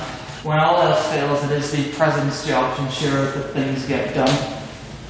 So I have been involved with everybody's department, and to the extent at times which I can't really even remember A, what I've done, and B, where the line stops between what I did and what the person I was working with did.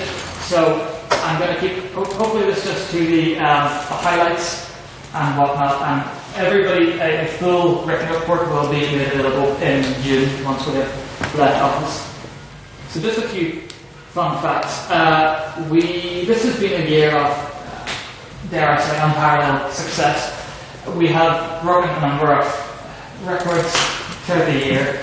To start off with, nice and simple, we have had 24 ordinary meetings, which is standard, it's 12 per semester. But on top of that, we have also had 6 special meetings. So those would be in here back in June for the general election, at QCon back in June, the online Dating Step Romance one, which took place before the beginning of the term. There was the one at Stormont, which we returned to, having missed it for at least 1 year, one with the SU during their Mental Health Awareness Week, and finally our trip to Coleraine.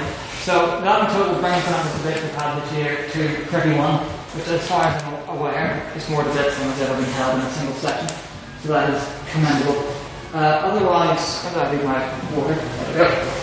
Otherwise, we have had, I believe again, record keeping has not been fantastic for the previous years, which is hopefully something that's been addressed this year, but we've had what I believe has been more joint debates than in any previous session. I don't know the exact number, I think it's around about 10 or 11, thereabouts of it. And we've also had a good number of guest chairs, admittedly more so in the first semester than this one. By the looks of it, we've had around about 7 or 8, so that's nice. A large number of special events as well. Obviously there was the Storm Trip, the Pub Crawl, Halloween, Christmas dinner, which was our most successful yet with 45 people in attendance. The pub quiz that we organised and hosted in aid of the gown, which raised 350 quid for them, got them back in print and was quite well attended. I think about 120 people there. There was the film night, which was a nice small affair. The council auction was of course very successful, as has been stated. The skills comp, which was one of our most successful ever. The Masons, which is upcoming, which will be very successful indeed.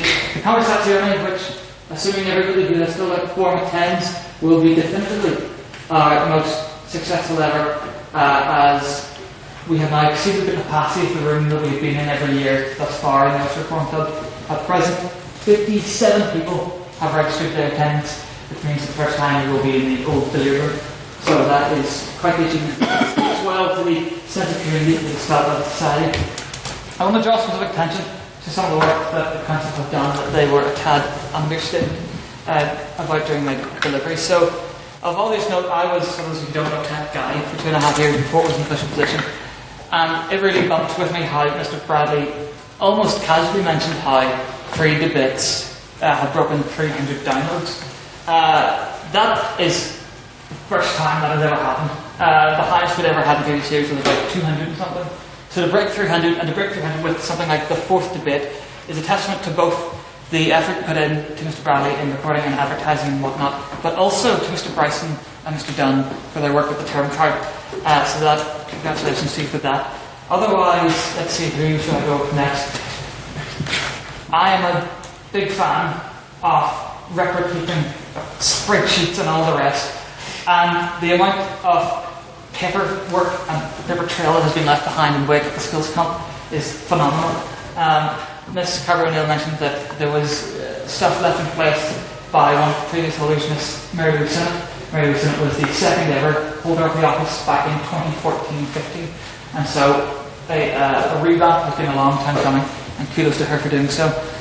Mr. Bryson, you mentioned in your report that we have had only 2 debates this year with 2 speakers on each side. What was the second? Because I know one was the philosophy debate. What was the other? The Stormont debate. Stormont was a special meeting, so it doesn't really count. But nevertheless, Mr. Bryson has been remarkably busy with other ventures this semester, and as such has not always been able to attend council meetings. But nevertheless, in the face of that, I have barely had to say a word to him about getting speakers for debates. Every week, the spreadsheet is filled out with those who will be speaking, and the chats go up and direction is given. And I think an important thing to note is that speakers this year have been meeting up before debates on a much more frequent basis than has happened in previous years, which has led to much more cohesive arguments from one side and the other, and just generally, I believe, a higher quality of debate. Mr. Secretary, I think, really covered it quite well. Record keeping, as I said, has been fairly poor in previous years. And though the minutes have yet to go up on the website, they have been going up to the archives on a very regular basis, along with agendas and council minutes. Council minutes are the main things that I think we should emphasise are important.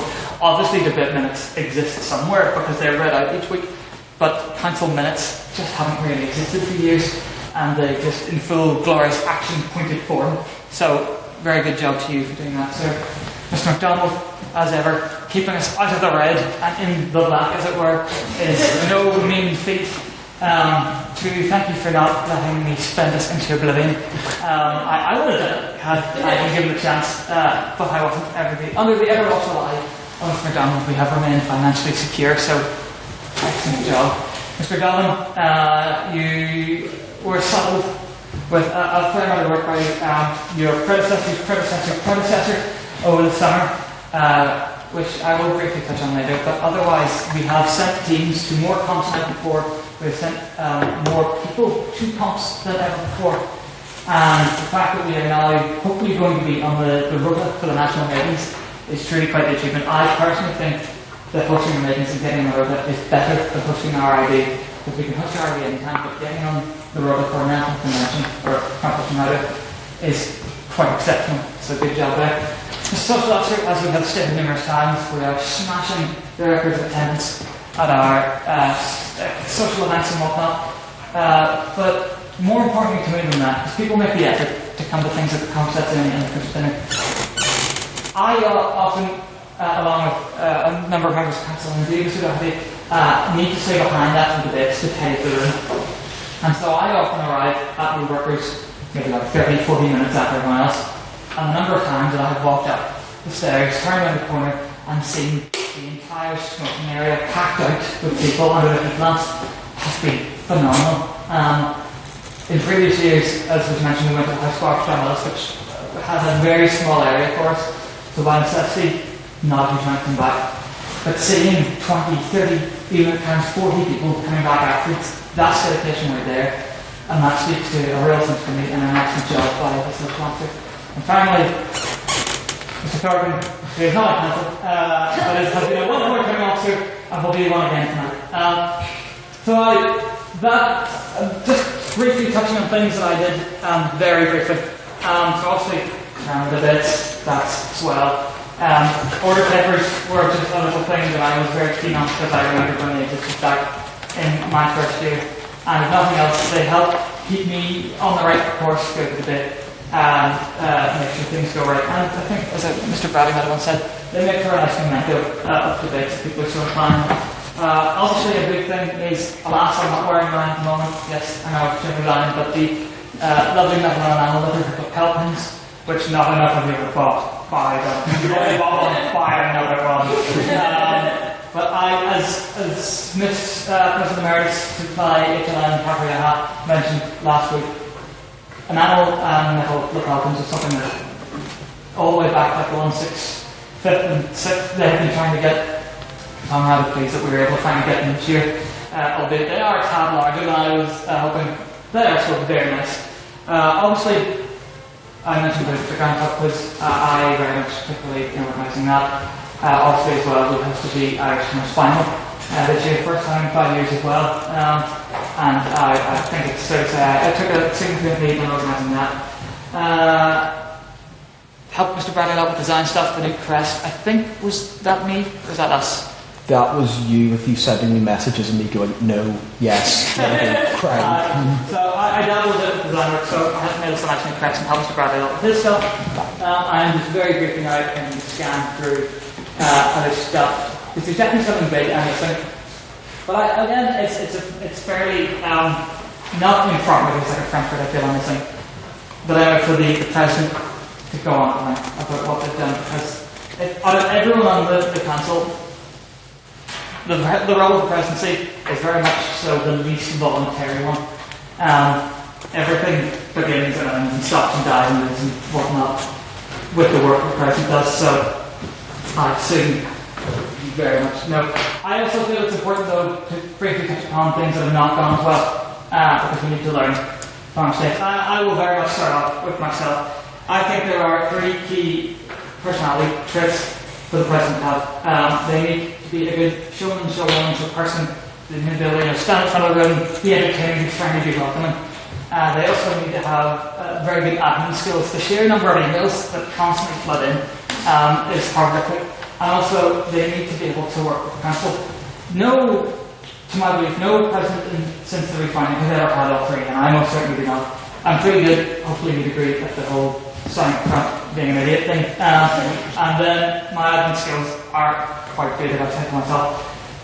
But I can't work with council for the life of me. I've been the most painful person to work with, I am sure. I'm going to turn around this second.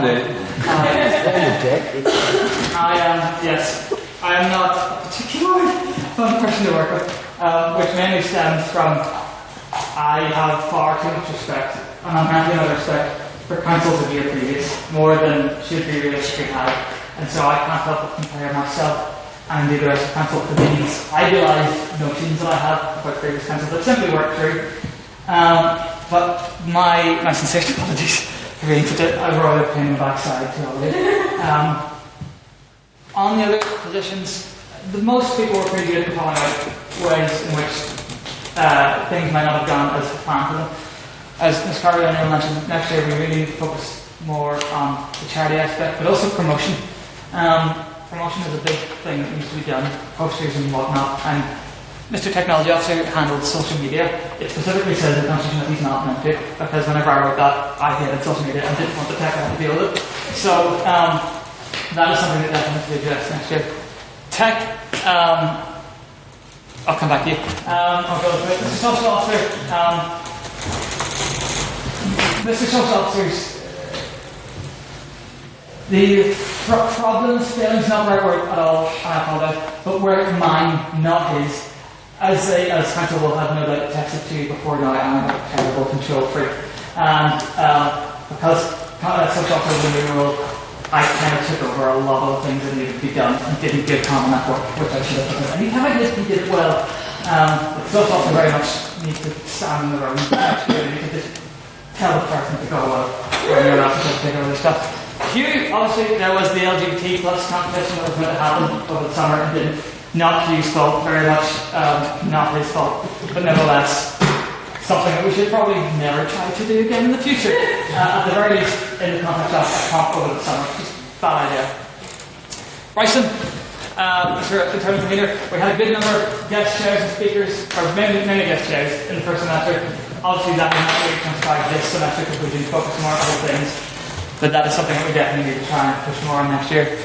Mr. Training Officer, or Mr. Treasurer, we need more sponsorship. Basically, we always need more money, always. So that's a perennial thing that will always be said. Mr. Training Officer, just more structure and more workshops in general. Mr. Secretary, probably just speeder upload of recording of minutes and whatnot, which again was unavoidable due to the amount of work that you had on your plate this year anyway. But that's just it. Snappier upload is something to strive for. I honestly can't. I've got one. Fewer mental breakdowns. Yes, let's go. Because there's like one a week for like the first couple of weeks. Yes, because of my laptop. Yes, the only thing the technology officer really required to do is record the delays and get them uploaded by Sunday, which he's done. But ever so much more. Yes, do it more or something. No, actually, you don't do very well. You never remember to record non-ordinary meetings. Non-ordinary meetings deserve to be recorded. So that's both special meetings, such as the union from the SU, or the one. What ones didn't I record? Well, you didn't. But it was mainly because they're recorded. Oh yes. But anyway, but also slag me off. Yes, it died there, and also the final at the schools comp, like the final at the schools comp, and also the final at the IB is worth recording.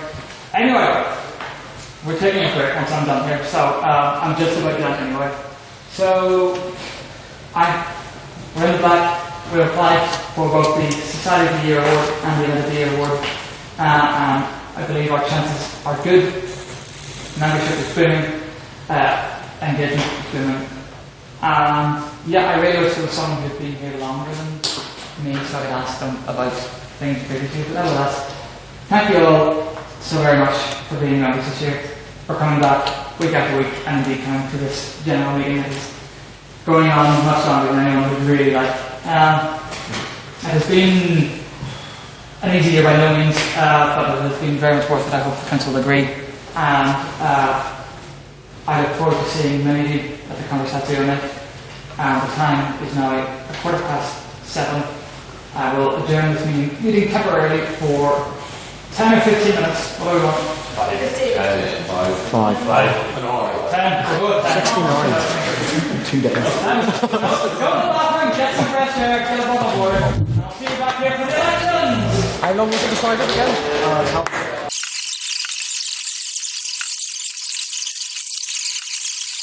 We shall now begin the main event for this evening. First order of business is actually not on the order of business because I wasn't aware it would need to happen until about an hour ago.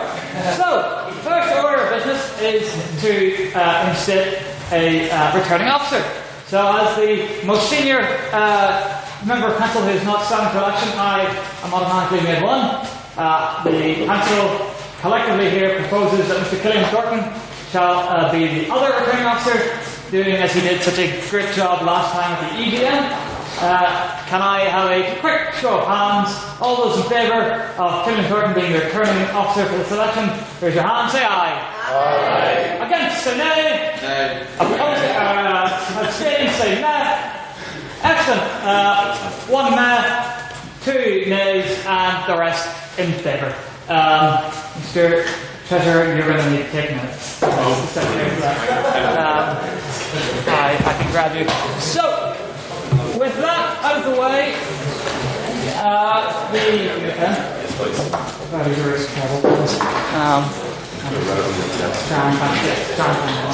yes, with that out of the way, the first election for this evening is for the position of President of the Society.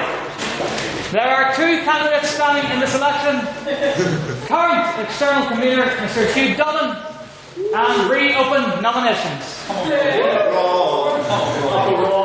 Just to briefly go over the rules, candidates standing on a opposed will be given 1 minute to make a speech. Candidates standing opposed will be given 2 minutes. Afterwards, there will be a round of questions from the floor, lasting not more than 10 minutes. Excellent. Yes, not more than. It'll be less, hopefully.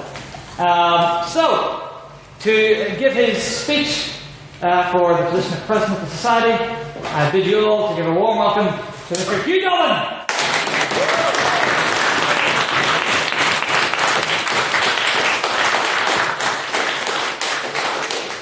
So, given that this is an unopposed election, I don't want to take this as an opportunity to go over my manifesto points. If you want to see them, you can read them. I want to do what is generally suicide in debating, and that's just give an anecdote about why I want to be president. So I'll tell you all a story that when I was a young lad, I was a person who was very uninvolved with basically anything. In school or at home, I didn't like participating. I didn't join any clubs, didn't socialise with a wide variety of people.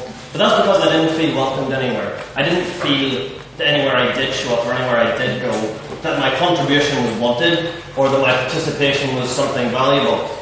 And that was the impression I had of everywhere in my life until I arrived at Queen's. And what happened was that I went to the first debate of the 168th session. The motion was this House would have a second EU referendum. The speaker was Johnny Finlay, and he was talking about the mandate that was won for a Brexit. And I put my hand up and gave an incredibly generic POI about the first past the post system. Are you serious? Yep. 1 minute's not enough. The point is, and I'll go over time, was that whenever I gave that POI, it was met with a round of applause. And it was for the first time there that I really felt that something where if I was participating, that it's something people thought it was worth applauding. And that's why I'm running. And above any other manifesto points, policies, substantive events I want to run, what I believe in above all else is that what I want as a president is that anyone who walks into the room, anyone who chooses to spectate, speak, observe or offer a point, that they feel that what they have to offer is worth applauding as well. Thank you.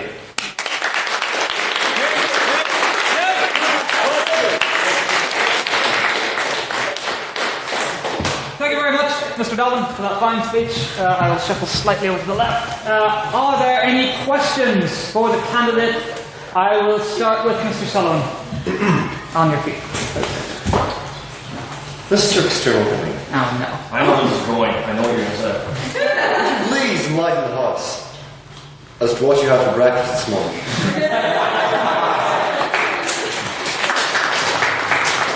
I would say that if this is a question which is to be recurring, if I do win, it will die post-haste on account of the fact that I didn't have breakfast this morning.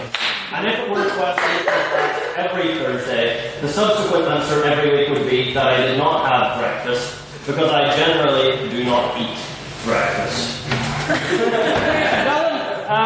Excellent. We ratified you. It was unanimous. Well, no, actually it wasn't unanimous, but it was very close to it. Mr. MacDonald? I've actually got two questions. One question being, considering the amount of unopposed positions and I wouldn't you as president to help alleviate that in the future, and also, so we had a bit of snakeboarding at the minute, and I wondered what if you were snakeboard any Kardashian, what Kardashian would you snakeboard?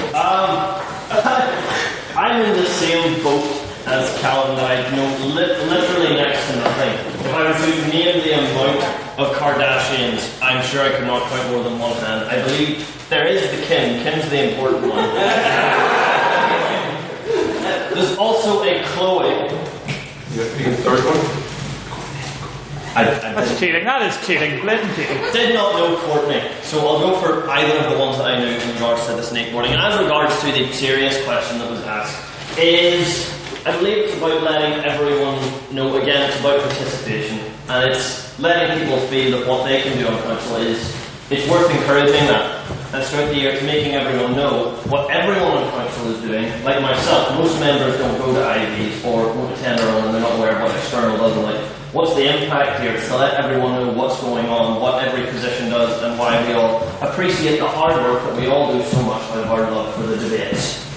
Thank you very much, Mr. Dolan. Are there any more questions? Mr. Doherty? Mr.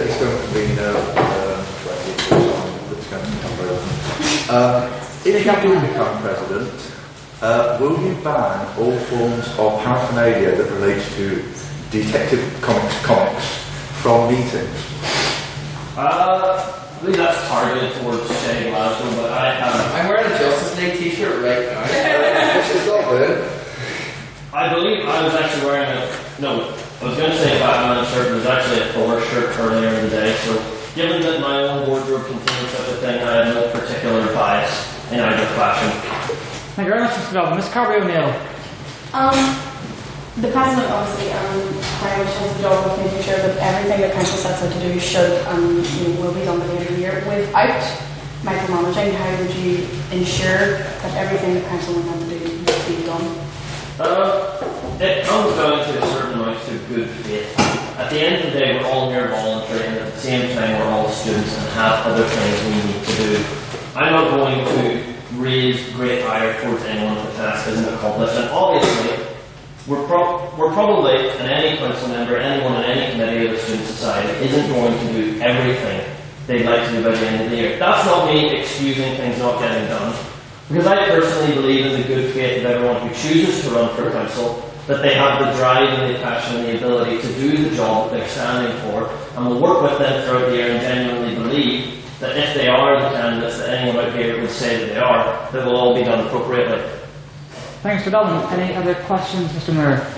Yes, as I'm sure you may be aware, there's a section in the Constitution relating to religious polemic, where religious polemic is banned. I believe it is an unwarranted restriction on free speech within the society. If you are elected president, will you repeal this section of the Constitution? No.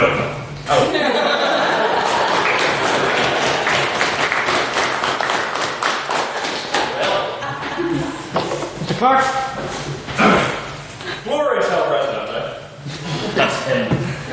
El future Presidente. If you had a bowl of 1,000 Smarties and 10 of the Smarties were poisoned, would you eat those Smarties? Okay, I'll give context to anyone here. I first appeared at the Literific during a schools comp in my year at upper sec, at which I gave a disastrous speech about immigration, where I believe I compared some group of society to Smarties, or maybe a misquote. It is a chapter from my dark past, one that I do not carry to the present day, and one that I assure everyone shall never be brought up again. Thank you, Mr. Belvin. Are there any other questions? Yes. No, I'm sorry, Mr. Miller. You didn't renew your membership, and as such, shouldn't even really be in this room. So I'm afraid you will not be permitted to speak. You may observe, as I will not evict you, but I will not be taking questions from you this evening. Are there any final questions then for Mr. Dobbin? Mr. Neal. In regards to some of the very close relationships that have been fostered by Calvin this year, in regards to the Guardian, for instance, will you be leveraging any of these relationships, for instance, for an office space to develop that for our own? That's my first question. Second question is actually in regards to the new union. And what position are you going to take for Literific in trying to get as much of that new SU as possible, as early as possible? It's the new union is actually a very important subject. Thank you for bringing up this. Obviously, yes, for things such as having our own space, and again, it's for example the Guardian themselves are also being left to the dark to a certain extent about what the new union entails. I was with Callum, we were at a consultation where they reviewed the new floor plan for union, and there we asked, well, can we have a purpose-built debating chamber? Because at the time we weren't allowed in here, which made us the only society on the island without access to one, which was outright denied. So it's what I believe is that it's important for us to lobby the union in future, because it's, again, the union aren't fans of us and we aren't fans of them, but the way that we reap the most rewards as a society is to be able to work with them when possible and lobby against them when that's what's most beneficial. So yes, in regards to the new union being built, is to try and leverage as much as we can out of it, although the actual construction of the new building will be far beyond my time, and to, as you said, continue fostering the relationships. But the strong ones, such as the gown we had this year, we collaborated with the Law Society for helping to support the Irish Times, a very generous donation, so Shay's smiling. And hey, big spender! We're at a point as a society now where we're large enough that we're able to collaborate with other societies on much larger projects, and as well as for getting space for ourselves in events and such. It's a very important thing to keep in mind. Thank you very much, Mr. Dobbin. Any other questions? Going once? One twice. Gone. Very well then, we shall now conduct a vote. The procedure shall be simple. I shall walk around and give you each a voting slip.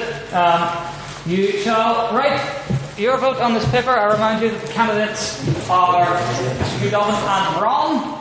Make it clear. Anything else to be considered a spoiled ballot.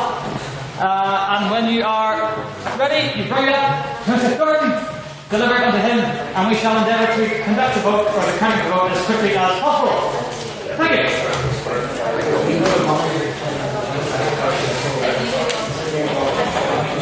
Their votes! The ballot box is closing in 5, 4... Mr. Mullen, action.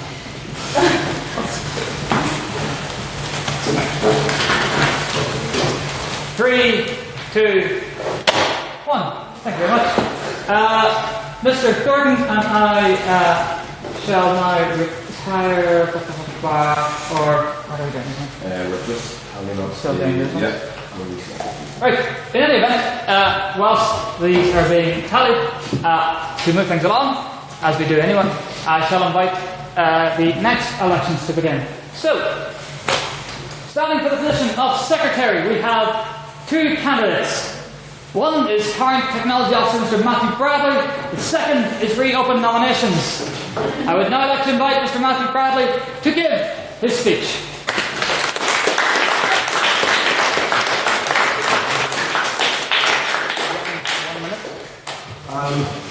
Can you start the 1 minute when? Yes, actually, you'll know precisely when to start it. Ooh. Ominous. You bet it's ominous. And if this loops, just remove everything. Okay. So I'm gonna make this fun. 2 to the 1 to the 1 to the 3. These are for me as secretary. Listen quite like the words and quite like me. Okay, so that's the fun bit done.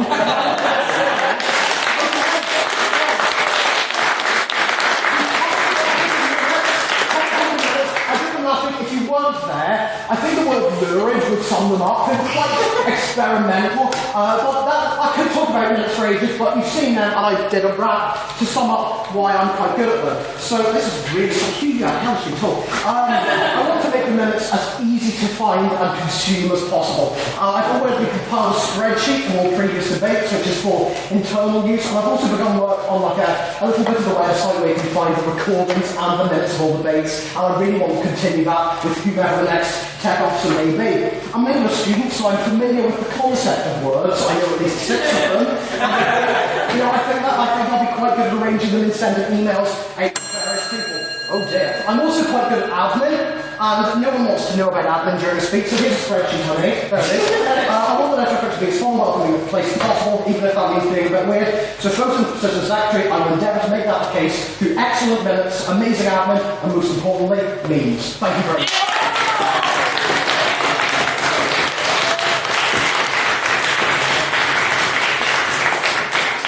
Thank you very much, Mr. Bradley. Are there now any questions for the secretarial candidate? Mr. Doherty. Mr. Technology Officer, would you please do a rap at the start of every minute next While I would love to bang out some tunes for you, I think for some debates that exaggerated form of minutes would be inappropriate, and I feel that each minute should be specific to that debate, as they should capture the essence and the energy of that debate. So say it was a serious topic, obviously those minutes would be more serious. I'm not going to do something really insensitive, no matter how much you make me think. Thank you very much. Are there any other questions? Come on. Unless we'd just like to have a really short... there we go, Mr. Sullivan. Mr. Technology Officer, would you please pass me Coca-Cola? Certainly. Here it is. This is the finest classic Coca-Cola. It's as we call it in manga. Are there any other questions, perhaps of a slightly more serious nature? Mr. Neil.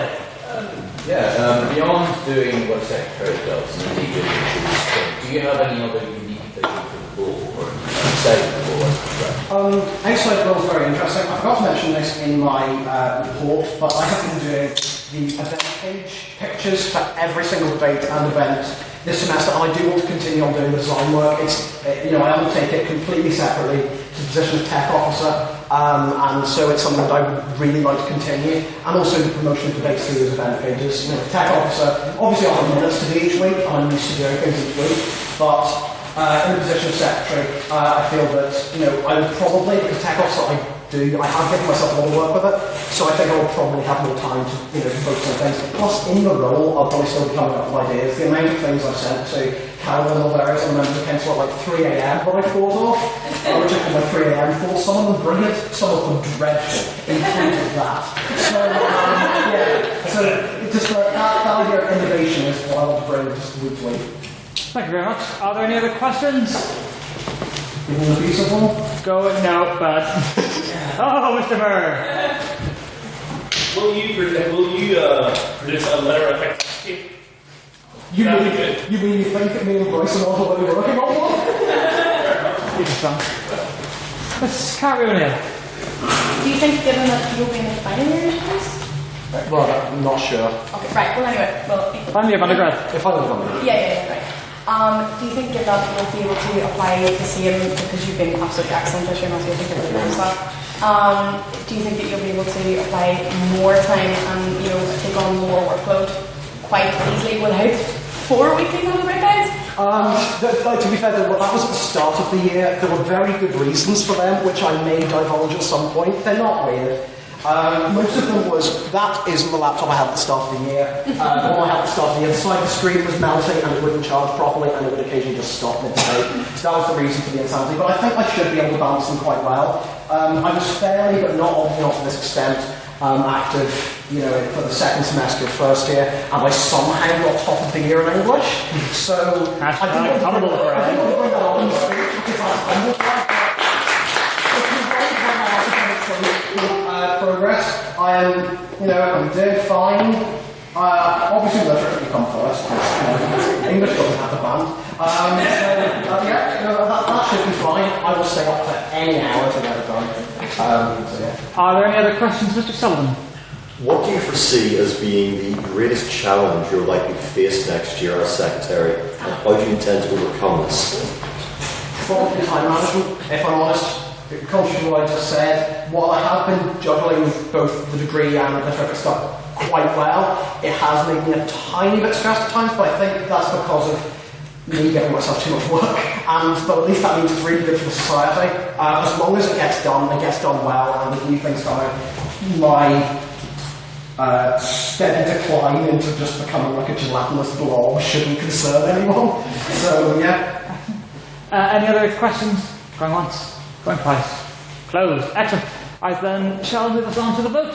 So, same procedure as before. This time, now that we have one position decided, as Mr. Thornton is kindly counting them, I shall announce. Oh, you going to announce it? Oh. I can't actually announce it because. Okay. Because I thought. So, I don't see that one. So, you can do that. But yes, so I shall go with the votes. And. Same as before, bring them up to Mr. Thornton, give them into the box, he shall count them, and when that is all done, the next president of the society, after your 170th session, shall be announced. So thank you very much.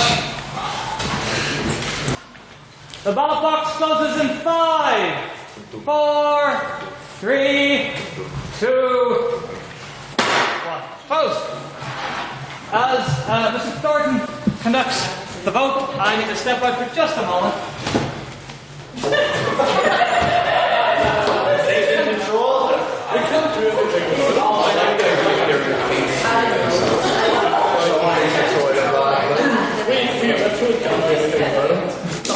So, through a little bit of corruption, I am now duly elected the president.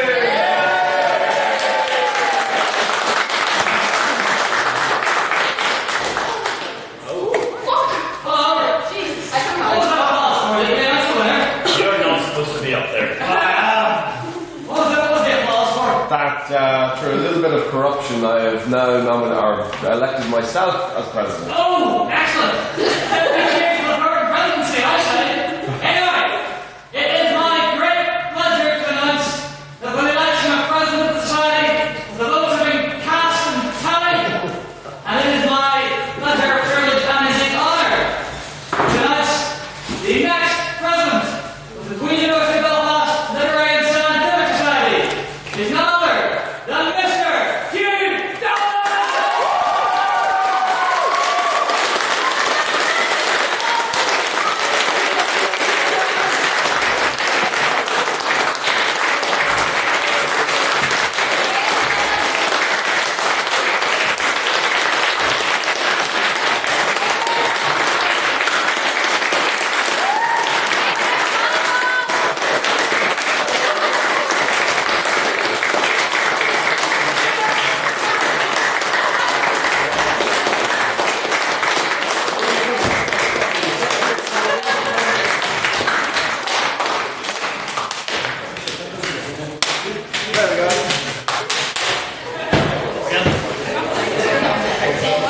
didn't do like a full pop-up. I was like, come on.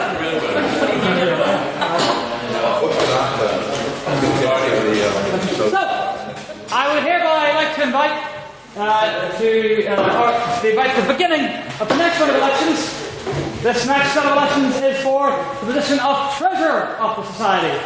There are two candidates in this election. One is Mr. Shay Glasgow, the other is reopen nominations. I would like to invite Mr. Glasgow to give his speech.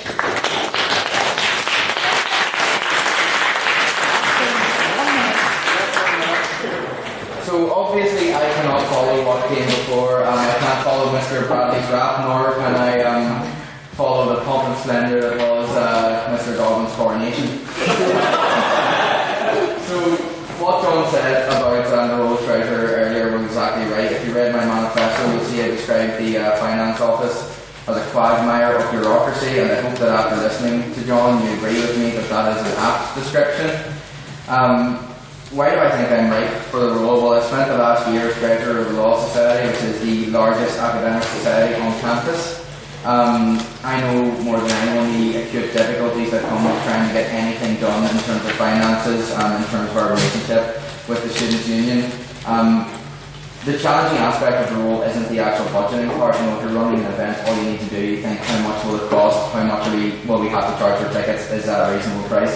That's literally it. The part that's actually challenging, where you have to use your imagination and get a bit creative, is trying to figure out how to do what you need to do. Institutional framework of the Students' Union. I spent a year in that office. I actually have a really good relationship with all the finance office staff, which is no mean feat if I do say so myself. And yeah, I think I'd be really good at the role. So please don't vote for Mr. Ronald.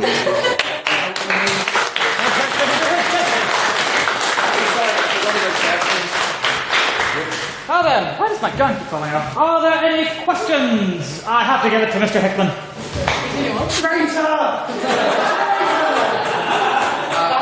I agree. Please frame your accusation in the form of a question, sir. Are you a traitor? Yes.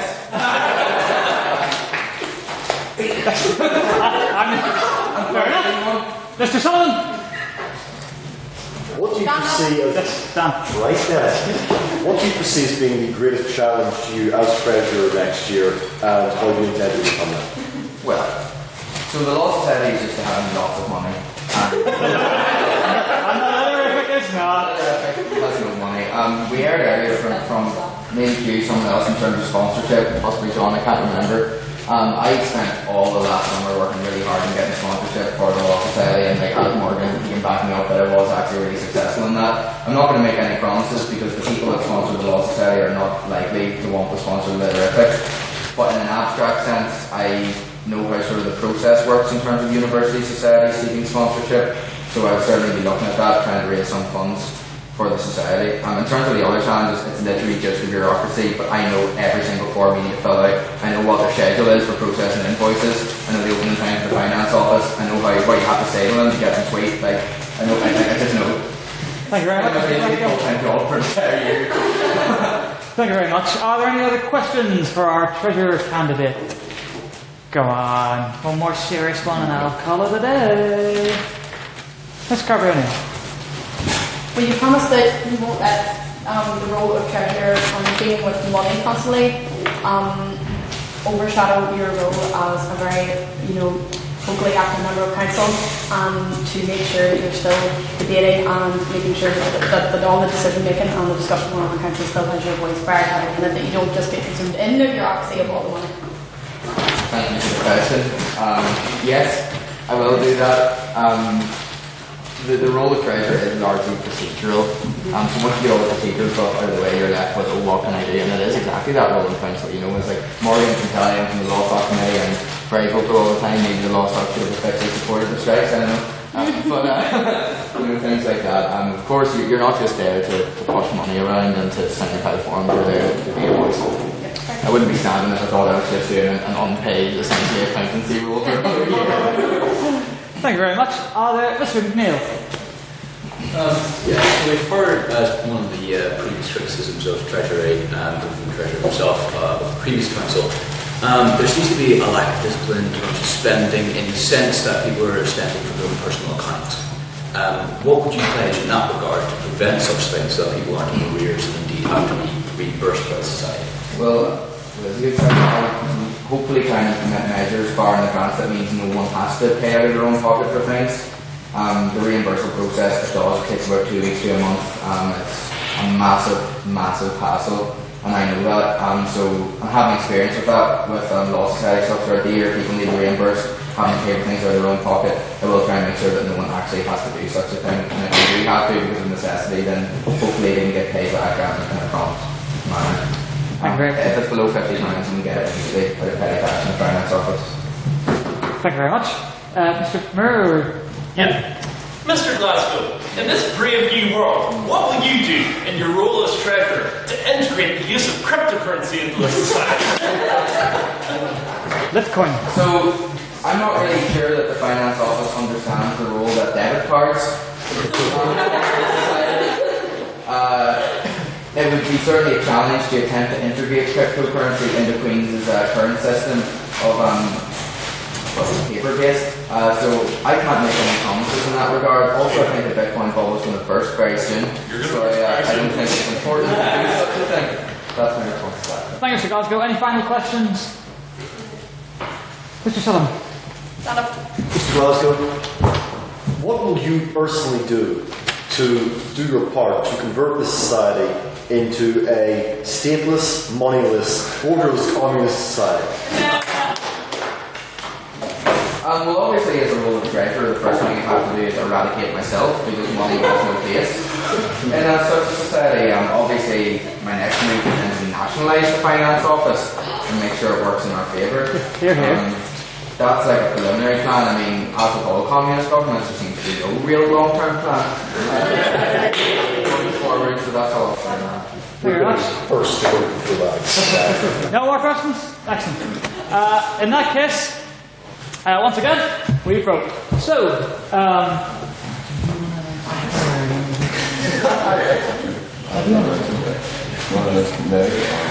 once again, if you give them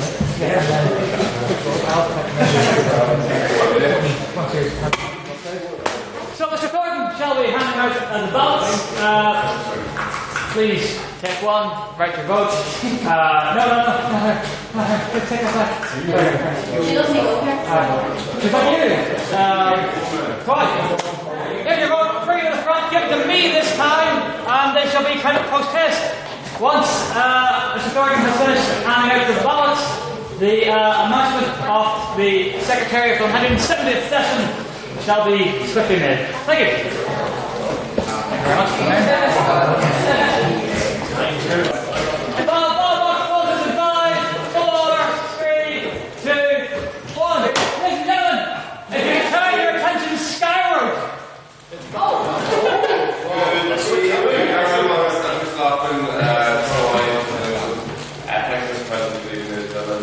It is with great pleasure that I announce the position of Secretary goes to, of course, Matthew.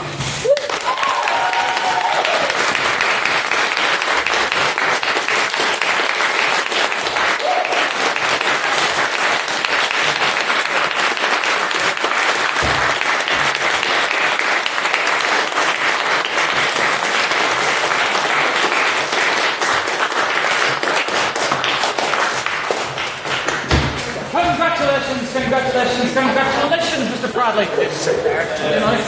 I would now like to invite the beginning of the election for internal convener. There are 2 candidates. So I get them. Oh, thank you very much. So that concludes the executive elections for the evening. Before we move on to the rest, we have just another item of business to attend to. So,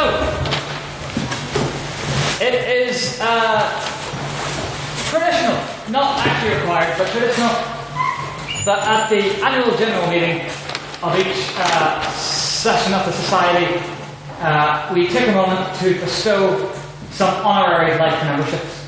Honorary life memberships are a prized award, arguably one of the highest, if not the highest, the society has to offer to its members. And as such, it is typical that very few are given out each year. As of this moment in time, I am aware of only 3 people who are going to be nominated for one. So let's see how this goes. Hello, Ms. Levy. We finished the executive elections. We're just about to start HLM Stones. So, but speaking of things that are traditional, it is traditional that each year the now outgoing president nominate his or her predecessor for an honorary life membership. So it is my great pleasure to nominate Mr. Benjamin Murphy, President Emeritus of the 160th session, for an honorary life membership.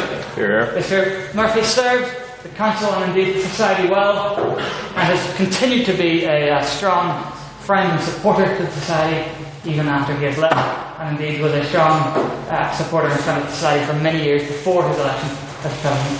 So, may I please ask the House for a seconder to that nomination? Second. All those in favour, please raise your hand and membership cards and say aye. Aye. All those against say nay. All those abstaining say meh. The motion carries unanimously. Mr. Benjamin Murphy is awarded an honorary life membership.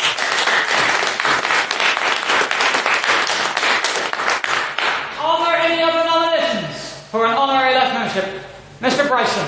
So I'm actually going to give a little bit of a speech because I feel like this man deserves a bit of recognition and a bit of a more than just can we give this man an honorary life membership. So I'm just going to be a bit wholesome, slightly cringy, but please just give me the time and give this man the respect he deserves. In his 2 years in the Society, he's won the Galkin debate in his first ever appearance. When there was an issue with the first tiebreak, he stepped down for running for a term for the sake of the Society. When there was an issue again in an election with the presidency, he stepped up and he took the presidency when he didn't need to. He's created the meme form. He's created so many graphic designs for the Society, including designs in the event pages, our banner, as you see, and he completely redesigned the website. He's made a catalogue of debates going back for 5 years, and frankly, a lot of what he does, most of you will never see. Just how much he loves the Society, because he messages me constantly. What you witnessed here in his election, he messaged me 4 or 5 times because he wanted to get it perfectly right. And that's how much passion and how much he wants to be right by the Society. Apart from what he's done for the Society, which is so much more than he's ever had to, he's an incredibly talented, creative, passionate and intelligent person, and honestly, one of my greatest friends. So it's my honour to ask the Society to give Mr. Matthew Bradley an honorary life membership. Can I get a second?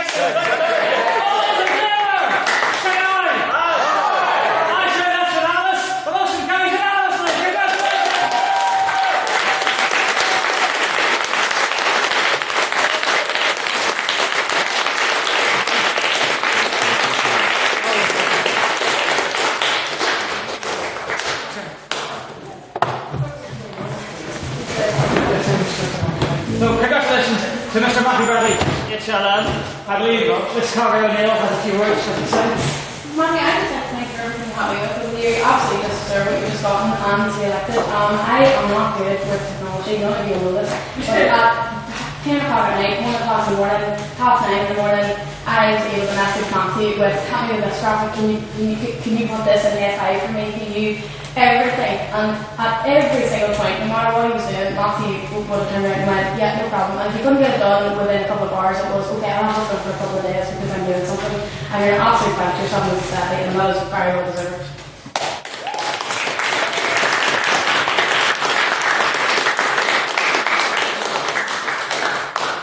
Are there any other nominations for honorary life membership? Mr. Nairn, I believe you have one. I was not told to do this. Mr. Dolan? I will nominate one. And I would like to make this nomination because he is my oldest and noblest friend in the room. Bobby Clark and Karen Warnley, nobly excluded. So, this is a man who across this year has without fail come to every single council meeting we've had, sat through every piece of dribble, every hour-long debate debate we've had over how good last week's debate was, and has always been willing to contribute to each. He is responsible for the creation of the web app this year of the Literific Bingo, which has been a very unique trait to the society, which I believe that even no other debating society has. We've seen tonight, it was he who wrote the draft for the amendments that we made, which again, I will remind you, Matthew Sullivan, I'm talking about Matthew Sullivan, what? Is not on council. He has no responsibility to do anything. He was no mandate for which he has to do anything to benefit every member, but still always does, and still shows up every week, and still is a great source of entertainment at all of our social events. So, it is with great honour that I'd ask that we nominate Mr. Matthew Sullivan for an honorary life membership tonight. Can I get a seconder? All those in favour say aye! Aye! None of saying nothing on this to me. The motion carries!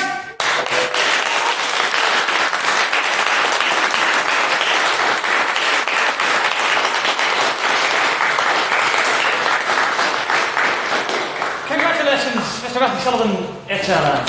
And I believe there are no further nominations to be made, so as such I shall close the business of bestowing honorary members. Congratulations to our newly minted HLMs. So, I believe Mr. Thornton is still telling the vote, as I was a fool and did not ask him to do so. Or have you finished? Are you just writing it down? Or are you still actually doing it? No. Okay, so in that case, we're making pretty good time.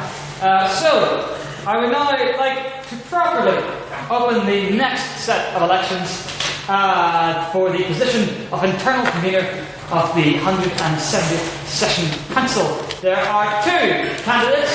One is current internal convener, Mr. Matthew Bryson, and the other is reopen nominations. I would now like to invite Mr. Bryson to give his speech.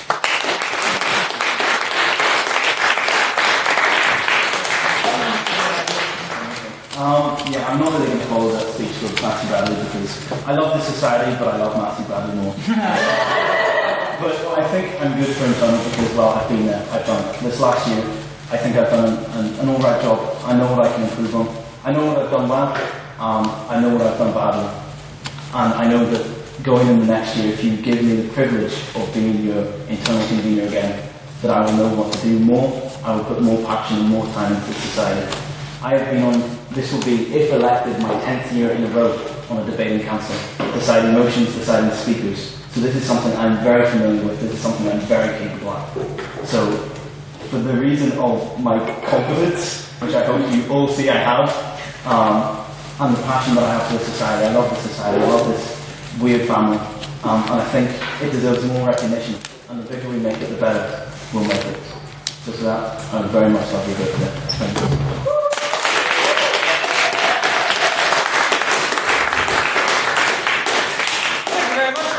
And indeed, thank you for being the first speaker to come in under time. That was magnificent. So, are there any questions now for the candidate? I shall start with Mr. Treasurer. So, I was wondering, through all these years of deciding motions, what has been your favourite motion? Oh, it's always the cyclist ones. I have to be honest. The one I did like the Reformation one, but I think I have to go this week's, which is in 2 days, if you're all not coming, or not coming, you should come, which is the debate. Abortion debates are always spicy, always get emotional, and that's what you want. You want tears and blood. That's what the debate is, tears afterwards. Bryson, I smile right there. Are there any other questions, Mr. Patton? Given your experience in being in the position, is there anything you want to change in the year going forward if you do get elected? 100%. More guest chairs. As Calvin actually mentioned in his speech, that's something that I've been lacking on. Some things were circumstances. Mr. Paul Bailey was meant to be a guest chair, but unfortunately got into a car crash. And we had other people who bailed on us. But that's something that I need to do better on. And something that Mr. Hugh W mentioned in his manifesto was doing, I wouldn't quite say interviews, but just getting speakers over and just having them speak for an hour, like she would say in the Oxford Union. And that's something that we both said we want this to happen. And it would probably be more under my director since it's an internal meeting as such. So I would love to get more speakers from elsewhere to do interviews, to do guest sharing. That's what I want to do. Thank you very much. Mr. Sullivan. I'm literally just going to ask the exact same question to every single candidate, except it's going to be slightly different for you. What has been the biggest challenge for you personally this year as internal convener, and how will you overcome that the following year? Oh, that's a tough one. I won't say so much of a challenge, but getting speakers has been the toughest part. And this is going to be more of a challenge since I can no longer rely on Mr. Hugh Dobbin to always speak for us whenever there's one vacancy. But I feel like we have a large passionate base of people here, and so relying on them once again will get me through. And if this year's first year is anything to go by, next year's first year will be absolutely fantastic because we've had some passionate speakers in this year's first year. If that happens again, then my job will be easy peasy. So it's kind of luck, to be honest. Not much I can do if people don't want to speak, but I might force them. Get the boys on me. Thank you very much. Are there any other questions, Mr. Doherty? What would you say, sorry, this is difficult. What would you say this year has been your most successful debate and also your least successful debate? Most successful? I won't say British Empire because I spoke at it. But I think probably the Western liberalism. No, that's a complete lie. Israel was a brilliant debate. Israel was an absolutely fantastic debate. Yes, Israel, beautiful. That was one I was actually proud of because I pushed that from the very start. I was like, yes, we need an Israel debate. Because we can't have one as a society. And I was like, oh, that's spicy. Give us that one right now. The Israel one was fantastic. Weakest, I couldn't put my finger on one. There's been a few that have been weaker, on the weaker side, 100%. But that's something that I think we will improve on, giving more training, because we have two wonderful candidates up for training, and they will 100% train us into a better society, so that won't be the case. But greatest debate, 100% Israel. Weakest, Kentucky. Sorry. Thank you very much. Are there any other questions for Pine? Yeah, just kind of related to the weakness debate. Has there ever been a motion where you were expecting it to be really juicy and then it's just been a complete flop? And why do you think it's been a complete flop? The drugs one.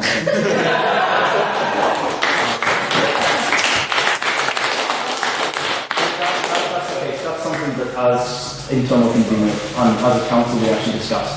The issue with that was not actually a fault of any of the speakers, it was a fault of definition of what the motion actually meant. And so the next week was the Israel debate, and so what we did is we said, look, we've given you a motion, this is what we expect this debate to be about. We actually laid it out and said, right, this is the direction we're going in. We didn't do that before. So we've now seen that problem and gone, right, how do we fix it? Okay, and we'll fix it there. So now we're giving more direction, saying, right, if it is somewhat a vague debate, then we give them exactly what we want. And so that's what we're going to do from now on, so that won't happen again, hopefully ever again. Because definitions really tear down debates sometimes. You're not there to know what exactly every single word in the motion means, but that's something that going through to next year and the last few debates of the year won't happen. Thank you very much. One final question, if it's there once, twice. Yes. When will I have my phone? Because I paid £40 for it, and I don't have anything, so I'm just considering my watches for that. Yeah. No. Well, I'm learning the two poems that, one in English, which will actually probably be decent, and then one in Spanish, which will definitely not be decent. So until I'm comfortable, not writing more than 4 letters in Spanish, then I'll give you the poem. So never. Possibly. But you'll get it. Thank you very much. I believe it is now time to move this house to a vote. So, you know the procedure right now. Prepare yourselves to receive a ballot, and when you have received it and stick it on it, your preferred candidate, please bring it up to Mr. Crowe. Thank you. Thank you. The votes have now been casted and voting is now closed for internal convener. Thank you.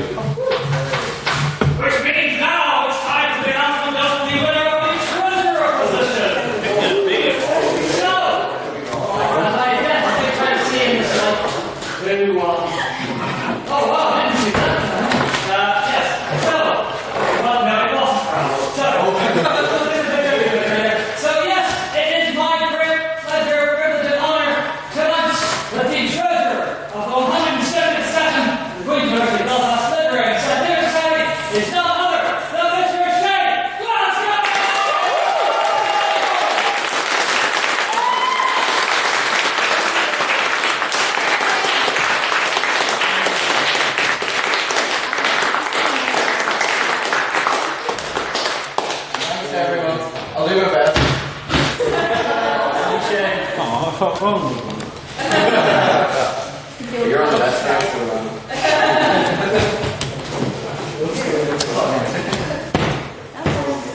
Right.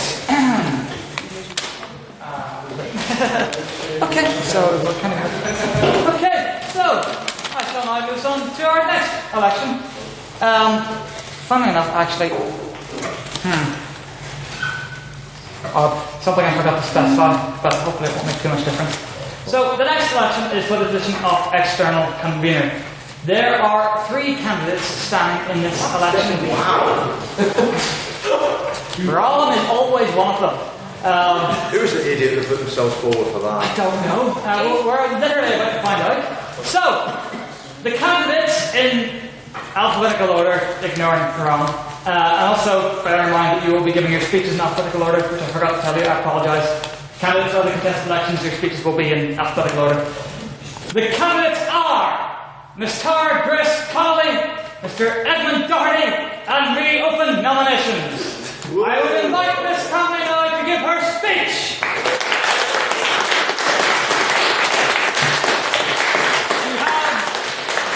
You have 2 minutes.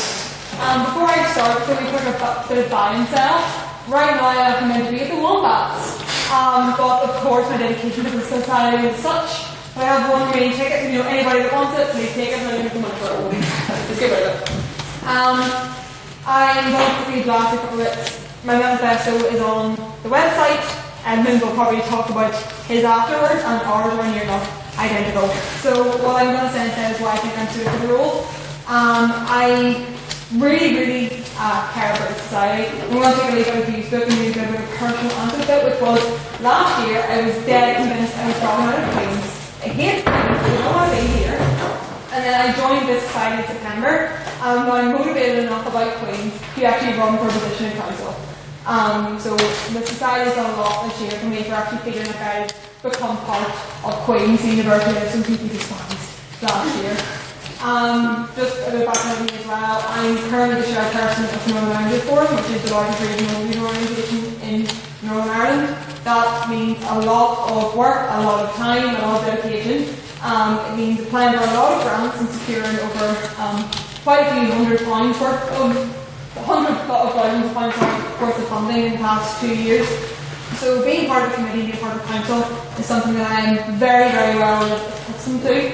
I feel like I have enough experience both in debating and organisation to be able to contribute something of worth to society. And given my track record of 7 years of being involved in the youth politics since I was 14 and living my life by notebooks and diaries, that I would be able to put in the time and dedication needed for a role that I've seen you done perform so well over the past year. So yes, basically just I really appreciate your vote. I do want to open the society up more first years. I know first year and new members. I know if I hadn't enjoyed the Queen's, being able to go to the IB, having been a brand new member, I probably wouldn't have felt as much part of the Literific. I would want to bring the Literific to new place. That just means England, basically. If that were to happen. And yes, just I would really appreciate your vote. Thank you, and go ahead.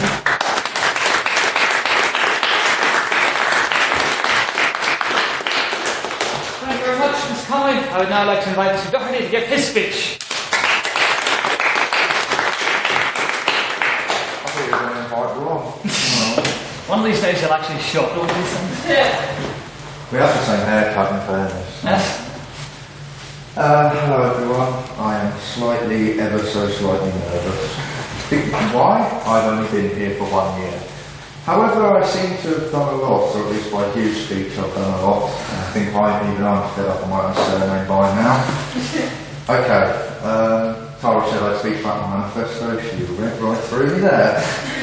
I would like to start off by repeating what was said by previous members of the council, that it is not the fault of the 169th council of the 169th session, I should say, that we have not had an IB this year, and I'm sure that the Maidens goes very well.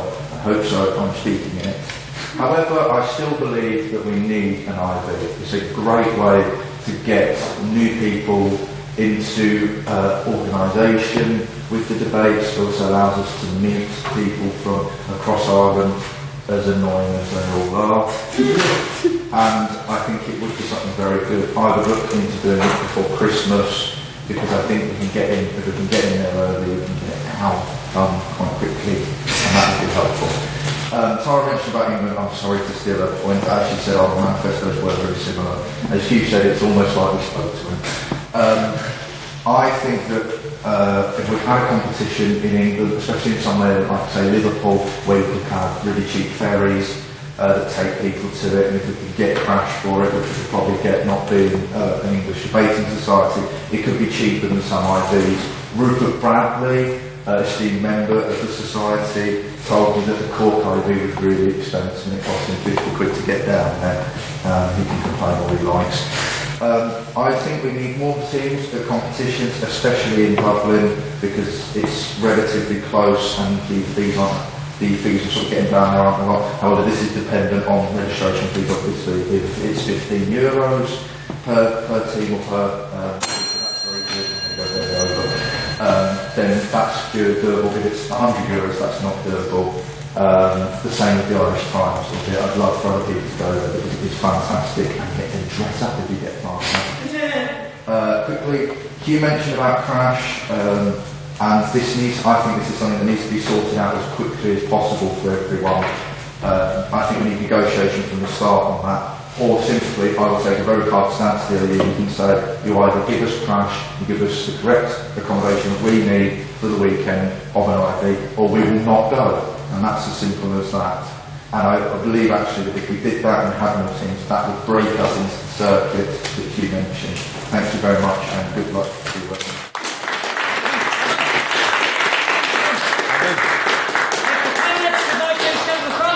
There shall be a round of questions. So our first actually contested position. Let's get some good questions, shall we? We shall start with Mr. Sullivan. I believe it's stated in at least one, I think maybe both of your manifestos, that in general you want to send more teams to IVs, you want to in general go to more IVs, have more teams going to IVs. So I'd like to ask both candidates, why is it that you think we haven't been sending many teams and we haven't been going to many IVs, and how would you alleviate those problems and therefore send more teams to more IVs? Thank you very much. I'll ask Ms. Connolly to respond first. Firstly, that would have been Edmund's manifesto because that was the one point that delivery did not make. I wouldn't want to give the false promise of sending more teams to IVs because that completely depends on getting sponsorship. That was something I didn't want to false open to people. We can absolutely look at sending people to alternative IVs where you can maybe get more value for your money. I did not want to promise to send people to more IVs and go to more IVs, generally speaking, if we do not actually get more sponsorship to do so. I think that is the way to do it, to alleviate that problem, is to get more money to be able to send teams away. I don't think it is any reflection of the talent of the people who go to society, and there is a case of the big bad Irish circus get lots and lots of funding and we just don't. So I think it's just trying to utilise what we have and the resources we have to get the best value for our money out of the IVs we go to, and to see what we can, like you mentioned earlier on, the Trinity Women's IV, we were able to send so many people through that because we were able to look at the cost and make decisions that was cost effective. So it depends entirely on finance, you know. Thank you very much, Ms. Connolly. Seeing as I didn't specify before, and as your answer came into pretty much exactly, I'm going to cap your answers for all questions to a minute. So I will say thank you, so and so, whenever you're done. Mr. Doherty, to respond next. As Ms. Connolly said about financing, I did say that it would be dependent on the registration fee for these IVs. So if they were too expensive, we would limit the number of teams. However, for IVs that are not so expensive, I believe that going to them is a very good experience for people, and the way I'd say to get more people to go to them would be to speak about them in things like the meetings themselves, talk about it on the Literific, speak to regular speakers, regular members like you've been this year, and do it that way. And I think with a treasurer with experience in gaining sponsorships, I think it's highly likely that we will be able to, next year, be able to get those sponsorships and then be able to afford to take the people from. Thank you, Mr. Doherty. Very good, well. So, I will take the next question from Mr. Hickman. Firstly, to you to clarify, do the questions have to be to both candidates? Or to Yes, please. I can't phrase it in a way. Okay, fair enough. Are there any other questions? Thank you, by the way, for reminding me of that. Are there any other questions that can be phrased equally to both candidates? I'll take Mr. Brightwoods. I have one question because, like, you two guys focus into the English and the Irish circuits, but have you thought about like going abroad, like more in an international field? That could be done if you're able to get those super cheap Ryanair flights at the time. So, but again, it is entirely dependent on what is the most cost effective. If it is cheaper to send over to Liverpool, it's bad. If it somehow ends up cheaper to send somebody to Berlin, amazing. It's just being able to look at those options rather than sticking purely to we'll nip off the court or go to Dublin occasionally if you've got depths of Galway. So it is just looking at what comes up with available to us and how we can best finance that. Thank you, Mr. Conley. Last. I should have asked you to respond first. You're taking the next two questions first. Mr. Doherty? I don't know anything what to say. It would have been what I said, is what every person lying said. But I think that's sincere. No, I think it is completely dependent on finance. If, like Mr. Conley said, if we can get a flight that takes us to Madrid, say, and that was cheaper than going to, say, something in London, then I would say it's worth it. It's a good experience. You'll get to meet people from around the world, but it is that is completely down to cost and finance. Thank you very much, Mr. Doherty. I'll take the next question from Mr. Bryson. So I actually have no doubts whatsoever about the passion that either of you have for this society. But hosting an idea requires a bit more passion. It's a really stressful organisation, as Hugh might tell you. It's stressful, it's tough, you have to organise a lot.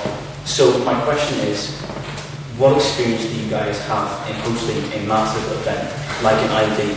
And if you don't, why do you think you will be capable of hosting something like that if you have no experience? Thank you very much, Mr. Bryson. I would note that we are now halfway through the questions. Mr. Doherty, your response. Do I have any experience? In a manner, certainly when I did schools debating, my school hosted the final of the Wakefield debating. Everyone who's going, what the hell is Wakefield? And then also the Yorkshire final. Admittedly, it was in the Hepworth, it was a fantastic gallery, welcome to advertising for some reason. But I had that experience of speaking to the teachers about it, working with them, making sure that the schools were there, making sure everything's good in that regard. In terms of not having that much experience in hosting an IB, that probably comes with the fact that I've only been here since September, so I have no abilities. What I would then fall back on would be my experience of going to the furthest IB we've gone to this year, and that sort of influence on my decision, and also going to the Irish Times, so to mention it. Thank you, Mr. Doherty. Ms. Conley? Very briefly, I may not have posted an ID, but I posted a lot of other things. I was working in DC this summer, and I personally hosted and overseeing the visit of the Secretary of State to Washington DC. It was my job to get to and from the airport to the office and back again. It was my job to organise Martin McGuinness's memorial service in Washington DC. It was my job recently to organise the Congress annual sitting in Stormont. It was my job to organise the Raglag conference over the weekend in Temple Patrick. I've been doing this for a very long time. Far too bloody long. So over the past 7 or 8 years, I've been able to sort of pick up a lot of skills along the way from a lot of people I've done along the way. Even if I was stuck, I would know where to turn for help. So yes, I do have experience in all these kind of things. It's not an ID, it is something that is of the same scale or of the same kind of numbers. So yes, I have experience. Thank you very much, Ms. Conley. Are there any other questions? I'll take one from Mr. Bradley. Obviously, IVs are a great experience for everyone that goes to them. You've both been to IVs. But what is it that you want first years and people that haven't really spoken that much before to take away from IVs? Is it the experience of it? Is it debating things? Is there one thing in particular that you really want people to take away from it? Because they're not just like go to do a debate instead. Thank you, Mr. Bradley. Mr. Doherty, to respond first. I'd like them to take away the experience of having that, the experience of intervarsity debating, and where you can meet people from several different walks of life, several different universities, and experience what it's like to put all of them in one room together, give them 15 minutes to prepare, and then try and get them all to have good speeches. And you also get to meet people of loads of different ages, like I say, loads of different backgrounds, and it's just a very fun time. And you go to things like social events afterwards, you get a real sense of the wider debating community within Ireland, and if we can get to England as well, and if we go further. Thank you very much, Mr. Doherty. Mr. Conley? I agree with absolutely everything he said as well, but I'm actually going to go back, sorry to keep stealing your points, but you mentioned earlier on about feeling like you actually have something to say and not being valued. That to me was a big part of me being part of the ideas this year. That was what I took away. The one that are in this room, Hickman, him, and you. When we all went to UCD for the first time, I literally knew none of them. I didn't know a single person, and I also didn't really have many friends in Queens except for that one in the corner. And even more than the experience of debating and the experience of being part of a team, it's the experience of being trusted to go and represent somewhere, and as such knowing that what you have to say is valid. And I think everyone deserves to feel that level of validation at some point, even if it is, just something silly like you're being asked, that debating inside, but I don't think it's silly, but that if you're being entrusted to go somewhere to represent your school, your society, that does wonders for the confidence of people to come in. And for a first year debater who may feel out of their depth, or even somebody like me who didn't do anything, it does wonders to make you feel like you're actually contributing in person. You're allowed to wrap up, I don't mind if you go. Thank you very much. Let's see what time are we on. Very last question. Mr. Dallin. My question, and maybe it's unfair for the outgoing holder of the position to ask a question, but it's not specifically related to that. And it's a question which could equally relate to the training officer candidates, but we've talked about our experiences going to IVs, but I'm sure that anyone here who's been to one knows that we do very well. So it's obviously, again, this is as much a training officer role as yours, but what would you, as external convener, want to do that ensures that in a competitive sense, the delegations that we send to external competitions can maximise their opportunity to compete? I'm going to knock this down to 30-second responses, so who did I ask to respond first? You first this time. It's kind of like what would you do to maximise what people can get in a competitive sense from IVs due to the fact that we normally perform poorly? Well, because I was for the Swim Master as well, so definitely make sure that you're as prepared as possible. I went to Navy recently, and I found out literally on the bus on the way there that I was filming, which was a shit show. But sorry, I'm amazed. But literally just giving that support, right, and earlier on, meeting with the debaters and making sure that they have the information prior to actually doing something. So definitely do that. Meet up with people that are considering going, inform them properly of what they need to do while they're there, and make sure they know as much as possible, have all the materials that they need to be able to go and complete the best of their ability. Thank you, Scott. Very good. Finally, complete this round of questions, Mr. Doherty. I second what's been said. Alongside, so I'll certainly make sure that they go to as many workshops as they can. Hopefully, to candidates for that position will help them on that one. Another thing I do is do what you did to me, who've never experienced it before, which is get a short time before, have a meeting with the people that are going to the IB and just make sure they know all the rules and regulations and all that sort of thing. Because that is important as well, that you know exactly what to do and how to do it. Thank you very much, Mr. Doherty. And as that sign of a cold one being cracked open indicates, that thus ends the round of questions. Can I get a round of applause for our candidates?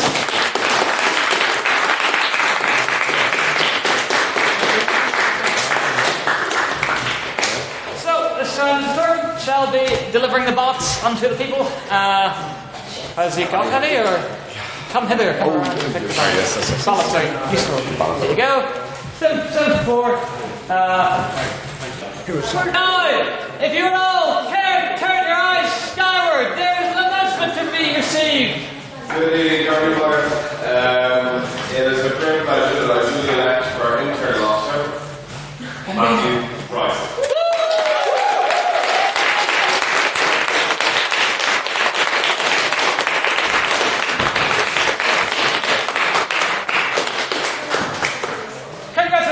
Mr. Bryson.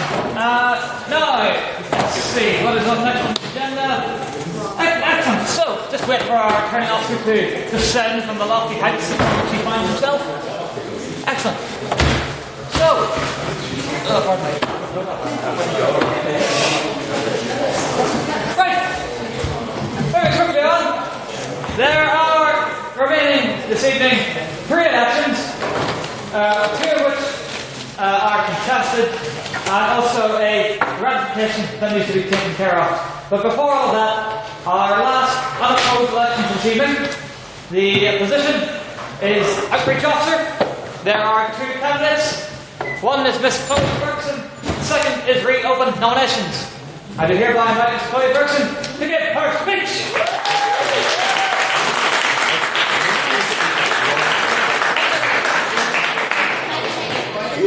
That I always feel like I'm on a game show because I can have one more step to council.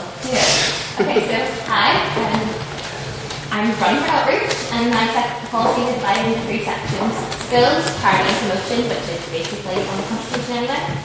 In relation to the skills competition, and I want to expand on the success of this year, reaching out into more skills, and hopefully securing my new law and getting us into a great hall.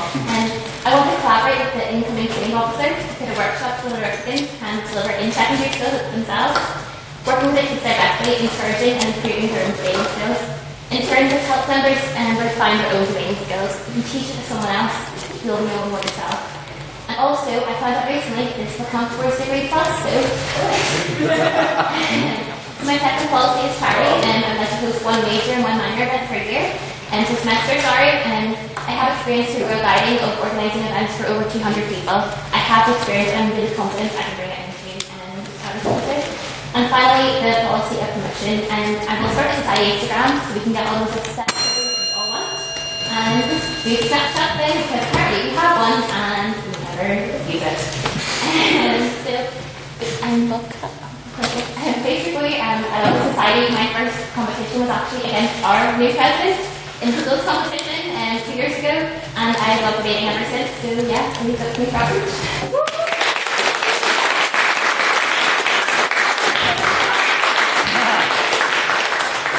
Thank you very much, Miss Ferguson. I will now take questions from the floor. I'll start with Mr. Robert Clark.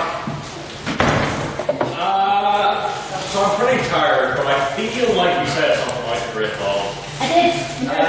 Last time we were at the Great Ball, nobody could hear anything. Could you fix that? You know what? I work in collaboration, honestly, and day in, day out with the technology officer to make sure we get some good microphones in there. Not to assist a candidate, of course, but there is a sound system in the Great Hall. I presume that could be utilised. Are there any other questions? Mr. Sullivan. See, I missed this for the previous 2, but I was going to keep asking this to everyone else.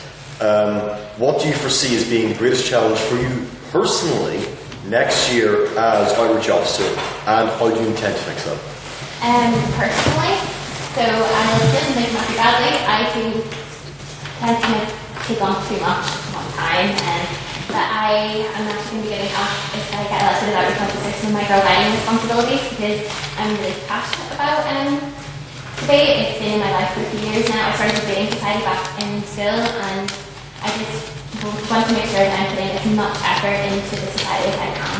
And apart from securing my new law, which will also be a struggle, yes, those come as well to be a big one. Thank you very much. Are there any other questions, Mr. Doherty? Hold on, for the sound one voice. I love the idea of an Instagram account. So can ordinary members sort of send pictures? Yes, send pictures in. As part of outreach officer, I will have to outreach to you. So I will be taking on, obviously, with the council, because it's a big collaboration, what we want it to be. Every platform is a society for a reason. The council members are elected to represent you. So yeah, you send it in, give us your ideas. It's a great project to get. Thank you very much. Are there any other questions, Ms. Carrie O'Neill? Yes.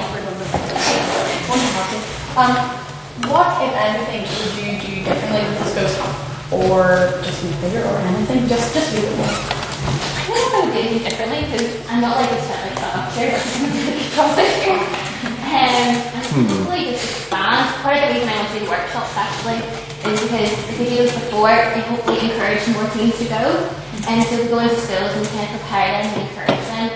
Hopefully that will reach out to the community more and kind of create more of a name for Literific, but also kind of help them improve their debating skills and hopefully send more teams. So yeah, we can expand really. Thank you very much. Any other questions? Going once, going... Oh, sorry, I literally couldn't see the bag. So, Ms. Dixon. I just want to ask, do you have any kind of specific ideas for how to outreach to like girls, to get more girls to go to? Because I've always felt like there aren't as many girls as guys go to. I don't know, sorry, speaking, I don't know why that is. Girls speaking, and so as I mentioned before, I do a lot of work with girl guiding. And outside of school, outside of debating, I'm actually in the middle of developing a program and go to secondary schools with another woman and to encourage girls to talk more. So I'm not quite sure what I would do, but I'm hopefully I would maybe bring that into debate and kind of encourage women. I hopefully just talk to people because in the end of the day, people just feel intimidated by a big group of people. And no offense to y'all, a lot of you are guys. And I think support. I'm going to take No, bad. I think at the end of the day, there's something to be said about having a personal connection with people and just going out and talking to them and understanding where they're coming from and helping them adjust their fears. And that's what I would probably do to help both women and whoever gets elected onto the council, whether it's an all-male council in me or another woman as well, I'm sure, whatever they do, so figure it out. Thank you very much. I think that'll about do it. Questions then, Heritage Officer. Yes, in that case, can we get a round of applause for...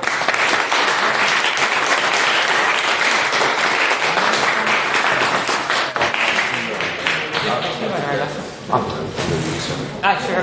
Excellent. So, there's a third will be around with the ballots. You know the drill. Write them in, fold them up, put them in the box. Thank you. The voting is now closed in 3, 2, Augustine. Sorry, read them on it.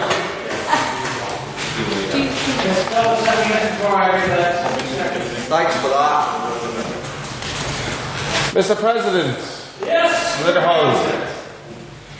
So, the votes have been cast and tallied with the position of external convener of the 170th session. It is my great pleasure, privilege, and the honour to announce that the holder of the role next year will be Miss Margaret.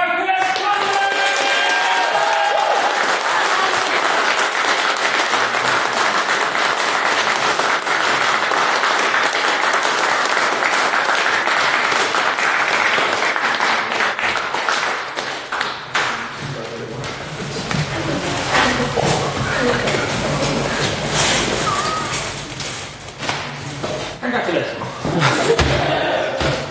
Hey, they do turn on. Hey! Oh no, don't do it. Okay, so on to our next item of business. This shall be a strict one indeed. On the Literific Council, there are 9 positions, 8 of which are elected, 1 of which is appointed. The appointed position is that of Technology Officer. The manner in which a new technology officer is appointed is rather simple. The current one puts out the call on social media and whatnot. That makes quite a difference. For anyone who is interested to put their name forward, he or she then conducts interviews. After the interviews have been, they make a decision. That decision then must be passed by, I think it's a supermajority of council. Either that or simple. Doesn't matter, it was passed by a supermajority. And then it is put to the House at ideally the next meeting after it's passing through the council. That makes sense, sure. So, Mr. Bradley, would you like to announce your nominee for Technology Officer the 3rd and of the 170th session? I would, and I'd also like to say a few words. When looking for people for this role, I wanted someone that not only knew what they were doing, but were enthusiastic about it, and really it's the enthusiasm that pushes it forward, and this person can do both, which I'm very glad about. So I would like to announce, to be ratified by the House, for your approval, Mr. Jake Kieran to be the Technology Officer of the 170th session.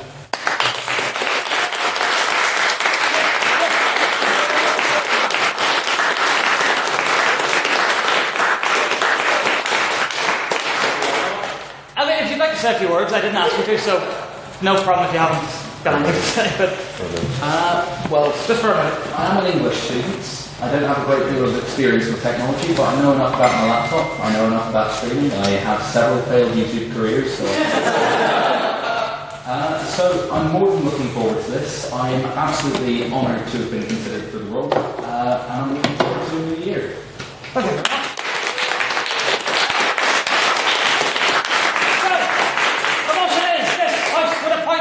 Mr. Jake Kieran to be the Technology Officer of the 170th session. Can I please get a seconder? Second. All those in favour say aye. Aye. Abstaining say nay. Against say nay. It's unanimous. Congratulations.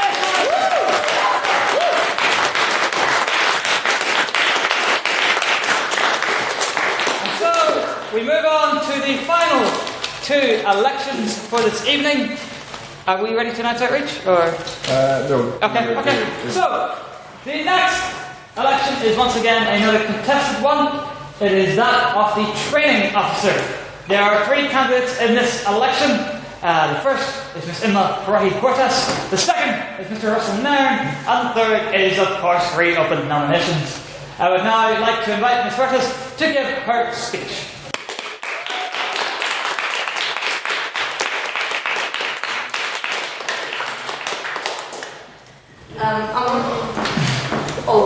No, that wasn't the purpose. Yeah. Good for 2 minutes, yeah.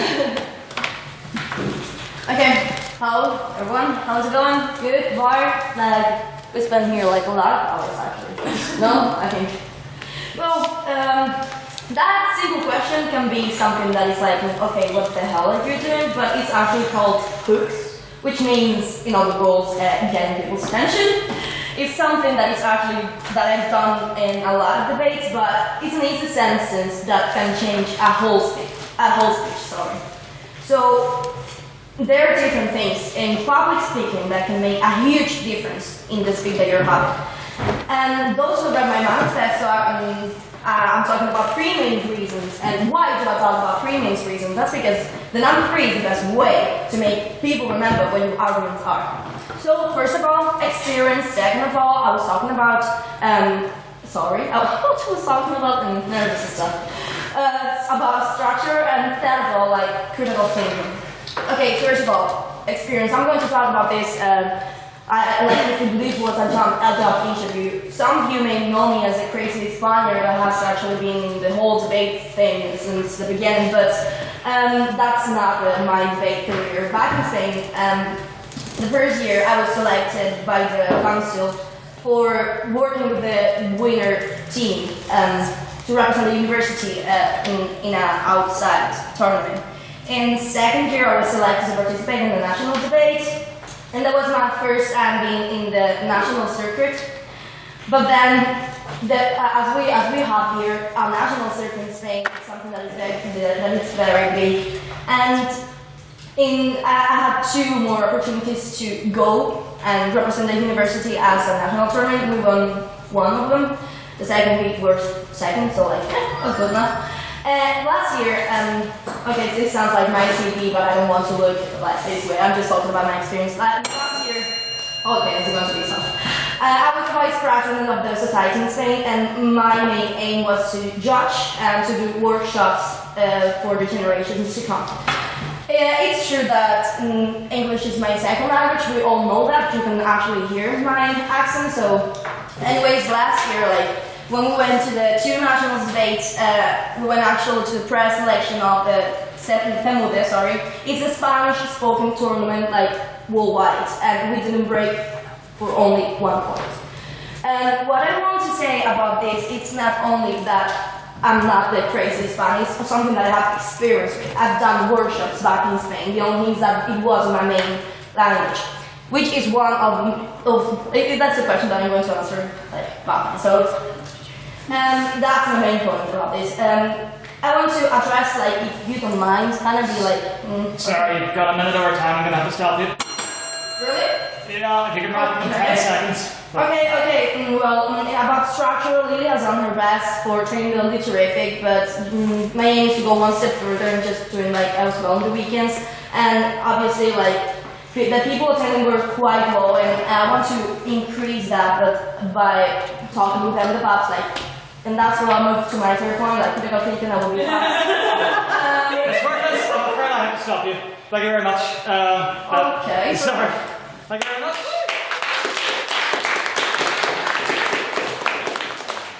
Now I'd like to give the second speech for this position. I invite Mr. Russell Nairn.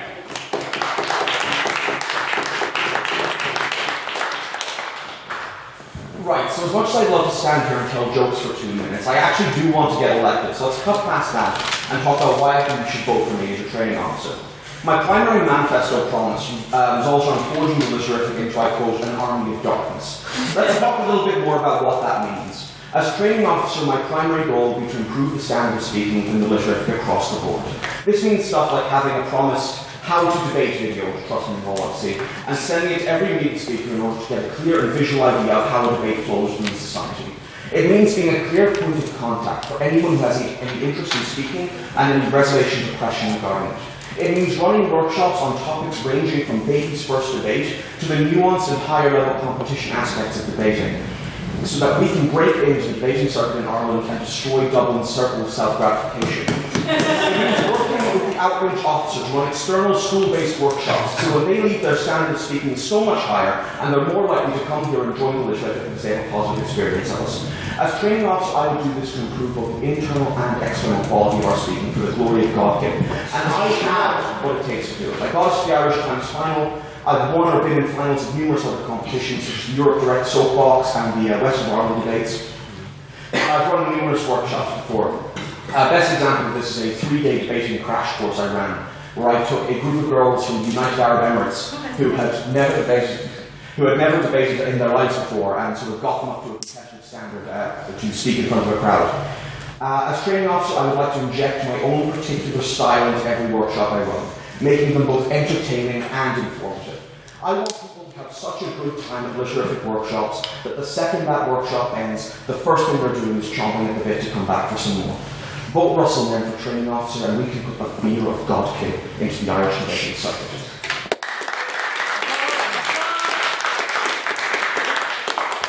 I now invite the candidates to take a round of questions. So yes, once again, another contested election, so please do make your questions good. I shall just get out of the way, Mr. Sullivan. This isn't actually the same question at all. This is totally different. You lied to us before. You lied to us. I thought that it would be the same question each time. Then I thought of better questions for a couple of the contested ones. So. Excellent. Alright, so which do you believe is more important?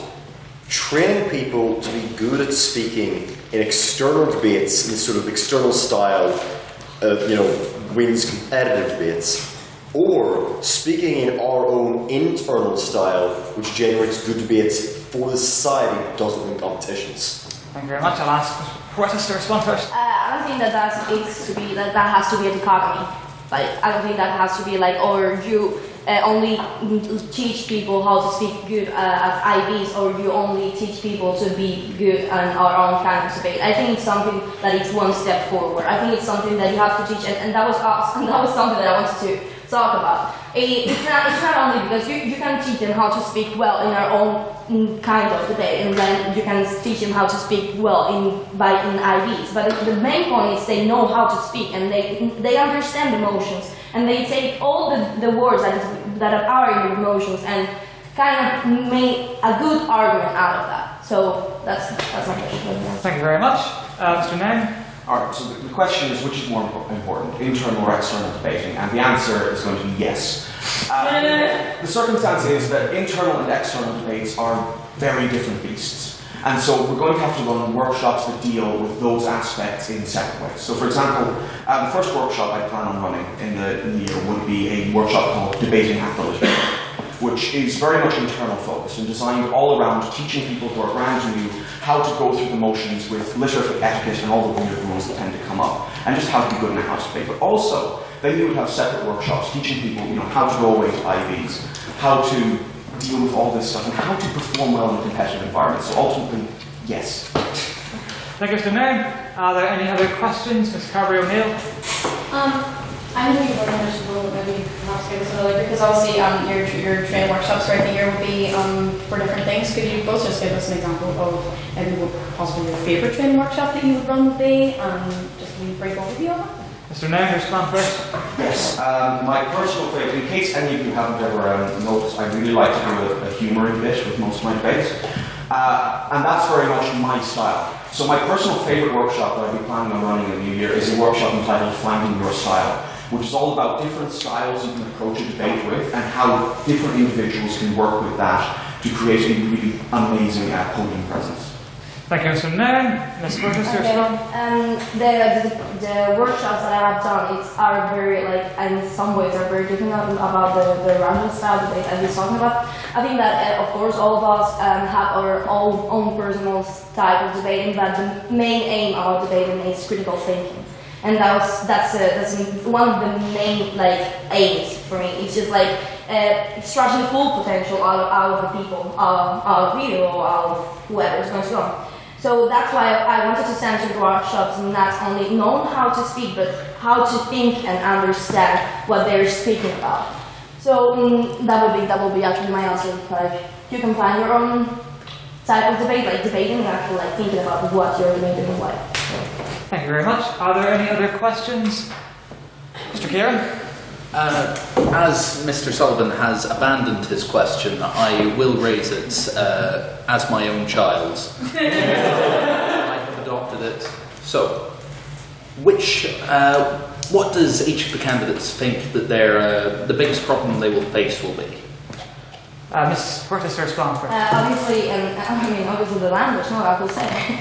But I'm not going to focus into that. I think that one of my main problems could actually be because my dynamic of work, how I teach the people back in Spain, it's movement, it's back and forth, it's a dynamic movement. So I don't want that to split because of the English language. But I think that I can actually go through that because I'm actually here and I'm learning English and I'm trying to do my best. So that's what I'm going to say. Thank you very much, Mr. Nairn. Alright, I'll give my answer in the form of a personal problem I'll be facing and a problem the position as a whole will be facing. Personal problem, in case any of you notice, I spent a large portion of last semester with players. So it's this situation where I tend to butterfly around to different things. However, I can address that by pointing out that I would not be standing for a players committee position if I were to get this, and I would focus entirely on the literific. A problem that the position as a whole faces is attendance, I think, is the main issue. Getting people into the seats is my main focus in this, and the way I plan on addressing this is to making the workshops a fun place to be. Making it so that they are enjoyable, they are humorous, but informative and educational in every sense, and something that really gets people in there. Thank you very much, Mr. Nairn. Are there any other questions? Mr. Doherty. So, in recent years, we haven't done very well in IVs. What would you do to ensure that we do better next year? Thank you. Mr. Nairn, respond first. Oh, yeah, sure. Well, the reality is, yes, we haven't done particularly well in IVs, it's sort of our curse. And my main thing with this is improving, running a lot of workshops tend to focus on the debating basics. And I think there is definitively a place for that. Those workshops need to happen and they need to happen regularly. But I think the really important workshops we need to be running, if we want to start performing well with IVs, is more advanced workshops. Workshops focus on people who have maybe been to an IV or two and really want to learn how to get better. So I think that will be my main focus for improving our IV thing, holding a few more advanced debating workshops to help people out in instance. Thank you very much. Ms. Portis? I actually run a workshop about BP style back in Spain, and that's something that I have a huge material on. If you win, I can just give it to you. But the thing is, when we're talking about IVs, it's because people don't actually understand what IVs are. when I came here the first time and I saw what the Literific Debate Society was about, it was great banter, like it was amazing, it was so much fun. But there's a lack of understanding the motion, understanding how debate is, understanding how the critical thinking of the motion can be, and how the arguments are built. And that's something that it needs to be improved, because it's always fun to have a good banter. But when I went with Bryce into the IB, I actually figured out okay, these people are great debaters, they're great speakers, but they don't actually know which are the bases of the IVs, of the BP manners. So for me, I think that's the basic thing to do a workshop, on BP, on IB, whatever you guys want to call it, but obviously not forgetting about the other things as well in the workshops, not only center them in IVs. Maybe you can do a workshop before an IV, so on. Thank you, Mr. Thank you. Are there any other questions, Mr. Bryson? So, as a training officer, obviously you will be training people, so you'll have to tell them what they do well and what they don't do well. So, and I've got his permission to do this. What would President-elect Mr. Dobbin do well, and what would you say he should improve on? I look forward to this answer greatly. Ms. Marcus, you're first to respond. Okay. I know you for a few months. Actually, I couldn't say 100% what he's doing wrong, but I will do it anyways.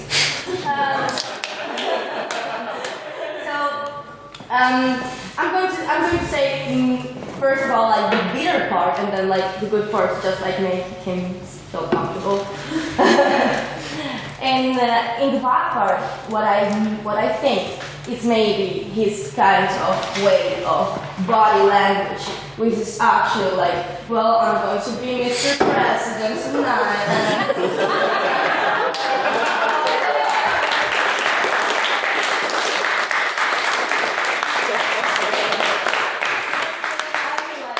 The good things, obviously, he is he's a very analytic person. That's something that I love. And whenever he gets to a point of information at the last time of the debate, he just is concrete. He just says, okay, but why this team says this and why this team says that. And even when he's a debater, it's just so focused on what he wants to do.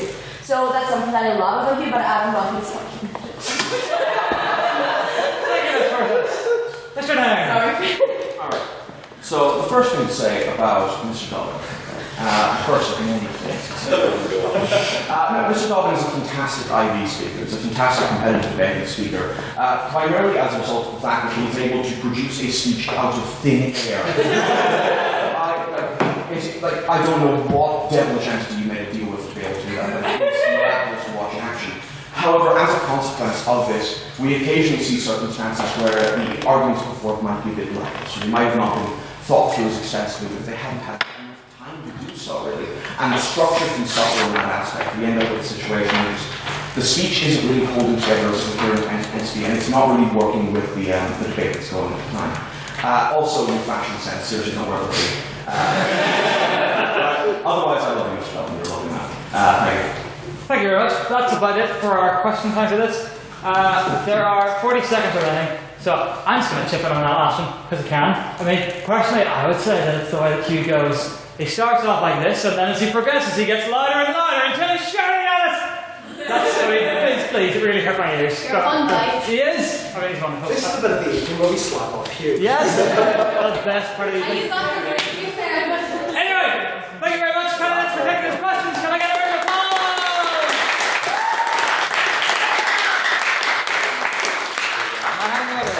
Point of order, Mr. President. Yes, Mr. Sullivan. I would like to point out, near the beginning of this meeting, you stated that this meeting would take an absolute maximum of 3 hours. I swear I would like to point out that as of right now, we are 1 hour over your estimates. I know. I honestly have no idea why it has taken this long. I've been trying to figure out, at last year's AGM, we had a constitutional crisis. We had another one. It was just dreadful. It's been very smooth this year. The ballot box closes in 5, 4, 3, 2, 1. Thank you very much. Voting is now closed.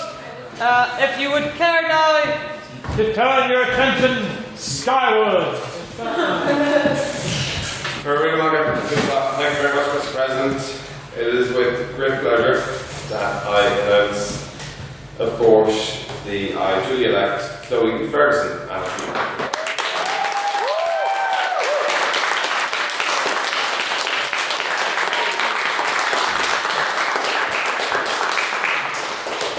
Excellent. So that just leaves these votes to be tallied, and then the speech is not for social officer. So,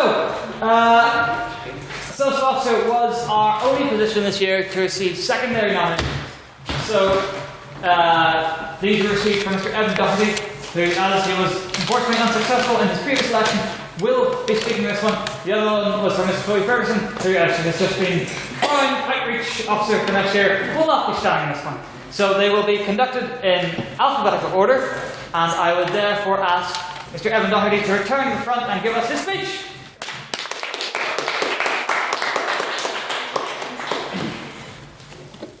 Okay. Once again, I'm basically going to repeat my manifesto, but I've got a lot of work into my manifestos, and that's quite my bad, so they're quite important. Let me start off with what I want to do as a social officer. Let me start off with my hard-hitting, important bit of being a social officer. I loved the film night. Tara didn't, but that's only because all she saw was Thingy from Dead Poets Society shoot himself in the head. Spoiler alert. He didn't say who. Spoilers, man. Jesus. Anyway. I think we need to expand this to a film programme. Let's pick films. I will pick a few of the films if it's sort of my duty. The two I have been the History Boys films, which is fantastic, and Start at the 10, a film about University Challenge, which is all about friendship and fights and drinking. Doesn't that sound good? What have I got? Have I got a name for this? Yes, I do. Literific. It's a bit difficult to say, but when you see it actually done as a logo, it looks fantastic. This will also include films chosen by ordinary members to a certain degree. If you choose 50 Shades of Grey, I will choke you.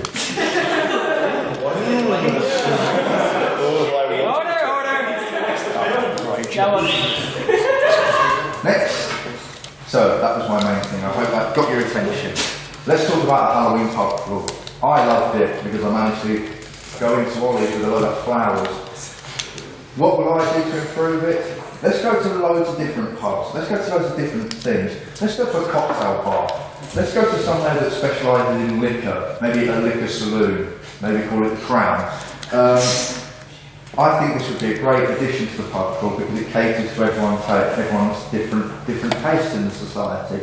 I would include this, with the help of the technology officer, as part of the questionnaire kind of are you going to this sort of list on the forum, as we do with the Christmas dinner and the Concepcione, where you'd say, are you a beer man? Are you a spirits man? Is that it? Yep. I'm going to keep going. Or are you a cocktail man? I am all of them, so that doesn't bother me. I think it would be great for everyone else. Christmas dinner. Christmas dinner was great.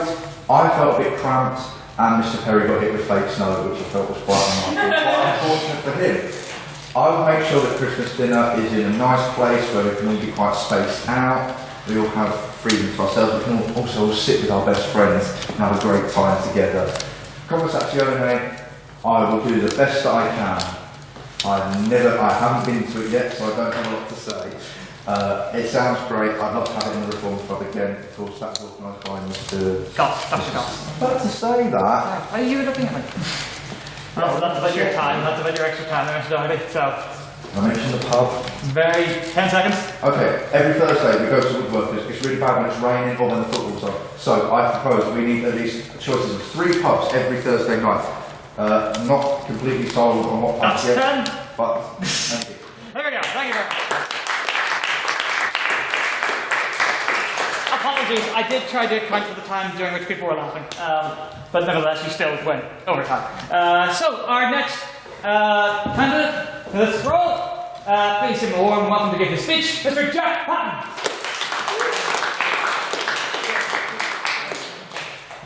I just want to say as a start, this is the first speech that I haven't fully written out in front of me, so if I don't completely screw this up, it will be a miracle.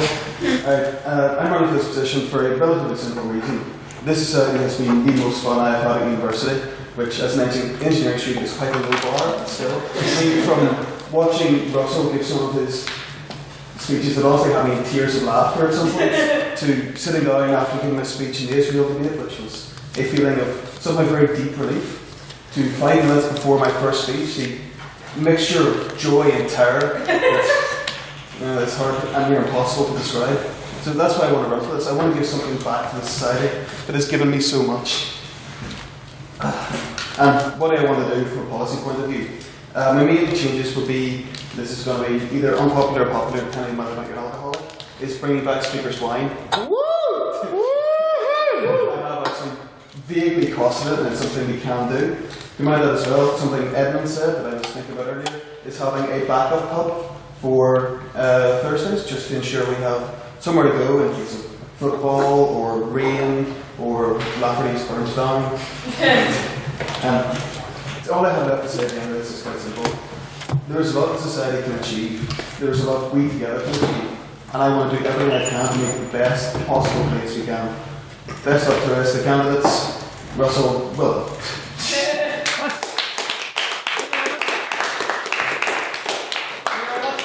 Mr. Patton, I'm now to give the the final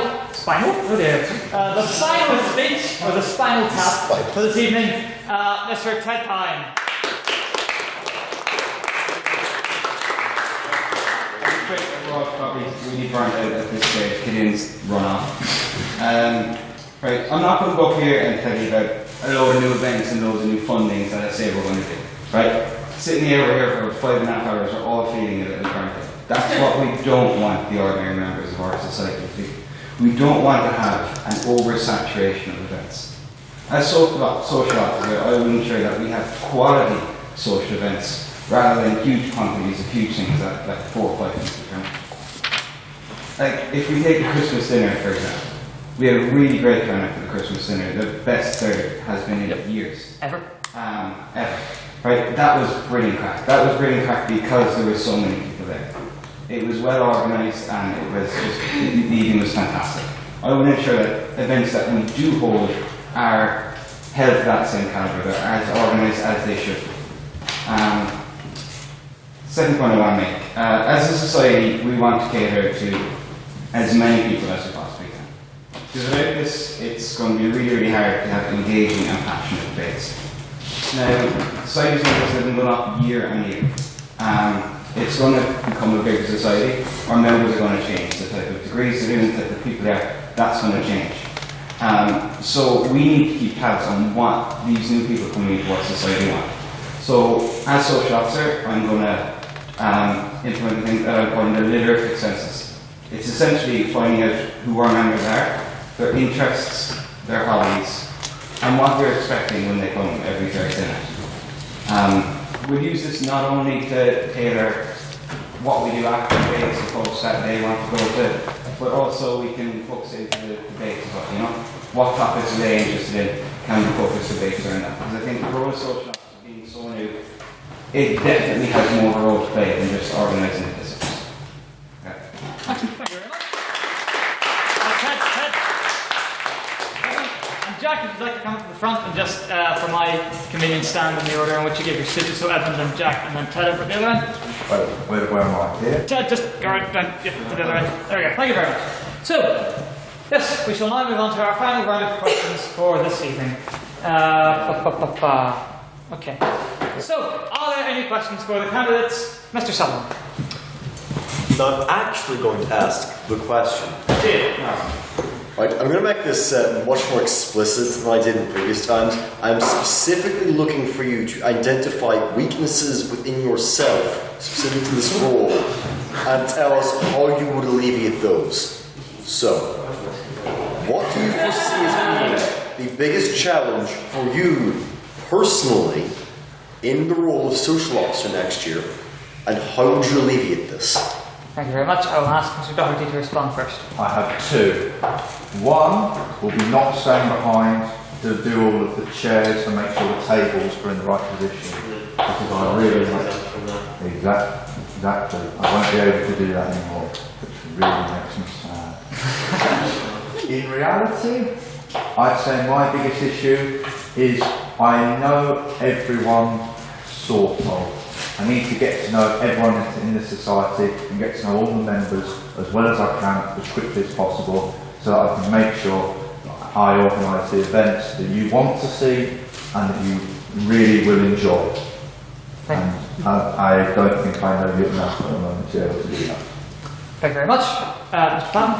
Obviously, my biggest personal issue next year is going to get the soon-to-be President Emeritus to drink his first pint. Better man than you have tried, Mr. Patton. Oh my God. But on a serious note, I have two major flaws. No, not major, two minor flaws that could inevitably slightly do this. I'm not talking down as much as I can, so you do. As Edmund says, I remember faces, I don't necessarily remember names, which is always going to be a bit of an issue. And as I find doing a group activity this week, my tolerance for people, while high, does run out. You will never notice, but there are slight differences when it does. Yeah, that's it. Excellent, thank you very much. And Mr. Pine. Yeah, so my drink just happened last night, actually. After the evening, we went over to Downsy after the house meeting with prospective constituency. One go for one. Didn't stay for one. Have like 2 coursework things due this week. At home at 2. So yeah, I guess that's my biggest weakness. I get a little bit carried away in it. I don't know if that's maybe a good thing. Yeah, maybe it's not good. That would be my kind of personal weakness. Thank you very much. Are there any other questions? Come on, there's 3 people standing this one. There's got to be someone from other than someone else. Indeed. Mr. McDonald. If you were to drink one alcoholic beverage for the rest of your life, what alcoholic beverage would it be? Patton to respond first. But do you like a particular alcohol or just one, say, cocktail? Like just one type of drink. Just because it's what I drink most often, I have to be old fashioned. That's a good cocktail, to be fair. I really like it, but I like it. I assume that was a good response. Moving on. Mr. Pine. Probably wine, because you're not going to get it if it's stuck somewhere in order where there isn't a little cocktail that you can't have a drink. So you're always going to find a decent bottle of wine somewhere. So that is. Thank you very much. And Mr. Doherty. You said alcoholic beverage, right? Okay, I was going to say a cup of tea for a second.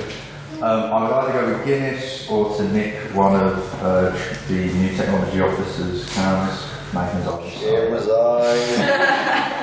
Thank you very much. Are there any other questions? Ms. Dixon? Just like a quick question. What was the place about Belfast? If you have to go to Belfast, like at night, where would you go? Sunflower, so it's near enough Castleport, really nice, but it still has the safety cage outside it. Actually, it's a place that I really think would suit later. I know Amnesty have done a few events there. They do lots of poetry readings, cultural nights, things like that. Then in the summer when we're stood, they have a pizza oven out in the back as well as a huge beer garden, so in that somewhere that would really suit later. Thank you very much. Mr. Doherty? The longest search I've known in Literific history, I'm going to say the Botanic. I'm very sorry. But the simple reason being, it was the place where I had my first ever drink in Northern Ireland, and therefore it holds a significant emotional weight to me. I'm sorry that it wasn't somewhere more interesting. I like the sports coverage. I occasionally go in there and watch the golf. I'm very sorry. You should be.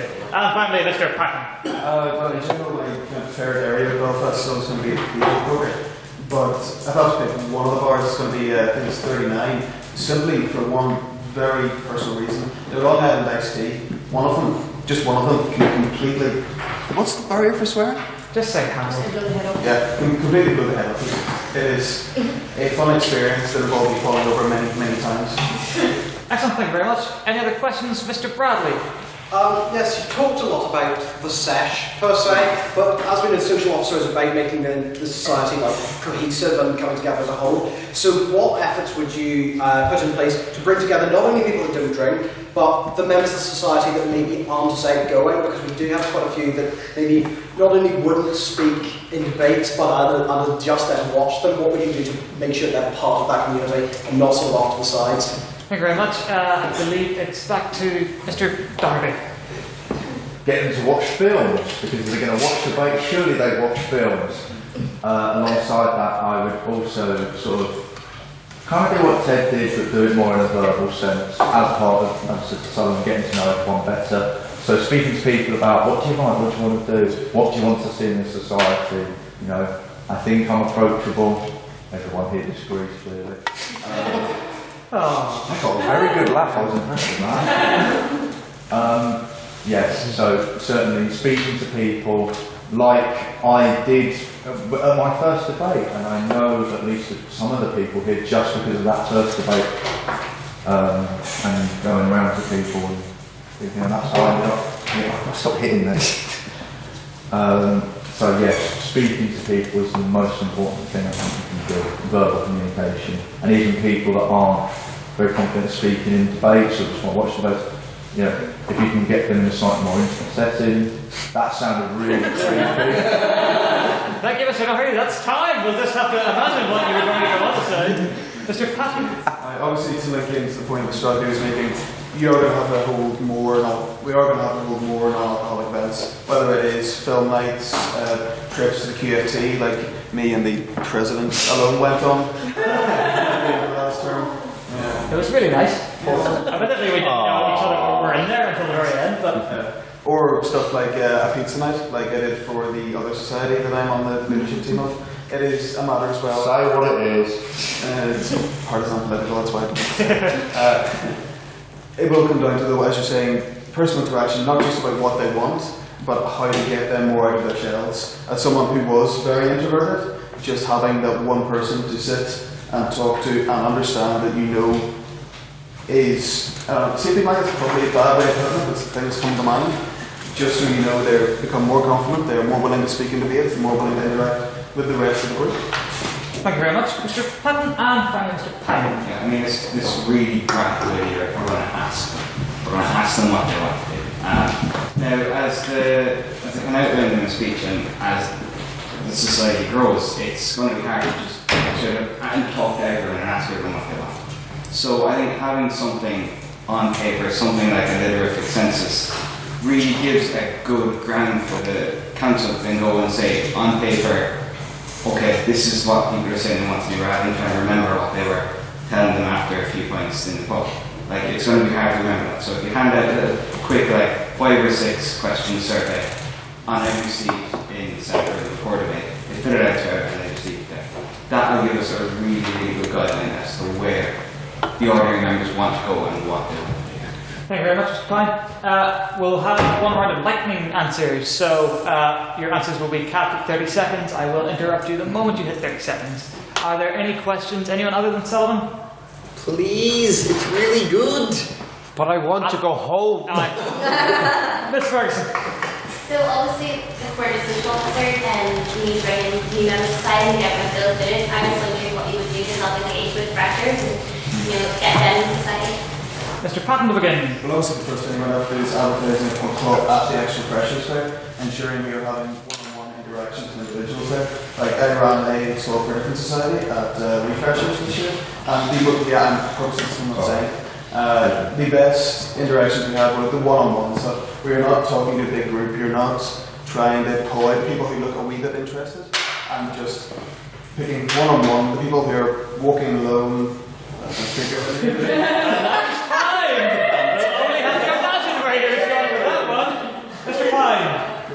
I guess I'm really sick because I was that person this year, back in September. I think what we really need to do with freshers is, alright, the very first day, it's a bit scary, right? There's someone wearing a gown, that's terrifying. They're running around the room. Calvin, your enthusiasm was terrifying. What we need to do first is let them know that. Don't be scared of what immediately hits them in the face. There's a lot more layers to the rhetoric. There's a lot more for them to kind of engage in. That's time. Apologies. And finally, Mr. Doherty. I would do what was done this year and have a mix of council members, I would be there throughout the day. I would be there from before the opening, so I'd make sure I was there for the opening till the fair ended. And like Ted, I went to the Freshers' Fair going, where's the Debating Society? Where is the Debating Society? And was finally greeted by the lovely locks of hair of Mr. Sullivan HLM, who said, come along. And I'm like, that's time. Of course I will. There we go, excellent. Very good. So, thank you very much, candidates, for your speeches. A round of applause. Is this a point of order? No, I want to go home. I want to go home. This will decide who I vote for. Tell me the question, and if it's good enough, I'll allow it to be answered. Alright. I'm going to ask them what their favourite policy for each other candidate is. Right. That's great. I'll give them like 15 seconds for each other candidate. And I'm really sure it's going to take 2 minutes. Yes. Right. Apologies. The House has spoken. The House says no. So I am deeply, deeply offended. Well, thank you very much for your speeches. We'll be handing out the ballots. We're going to speed this up. What's going to happen now is we're not going to announce the result of the training one. We're going to do training results at the same time. So, fill in your ballot, make it quick. This might be slightly problematic as, according to the rules, if there's more than 2 candidates standing, it's an outright winner is only determined if one person received more than 50% of the vote. If no one candidate received more than half the vote, we will have to vote again with that third person who got the least eliminated. We will automatically. This is why we should vote by numbers. That should be an amendment. We'll make that next year. So just start counting. Ladies and gentlemen, your attention please. I must announce that there is no clear winner. I'm afraid we must go through another round of voting. It is with a heavy heart that I must announce that, of course, one candidate will not be going through to the next round, and that candidate is Mr. Jack Patton. My apologies, sir. Where is he? I can't see him. My apologies, sir. So,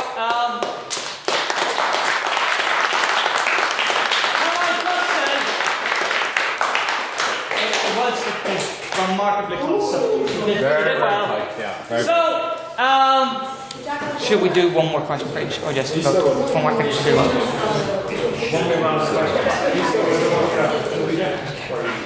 So, we shall have another vote now. The vote is now between Mr. Evan Doherty and Mr. Ted Pine. Members of the 169th session, Mr. Returning Officer and I are now declared to announce the results of the positions of Training Officer and Social Officer, and therefore bring this meeting to a close. Mr. Returning Officer, if you'd like to do the honours. Everybody, thank you. It is with great pleasure that I duly elect for training Russell.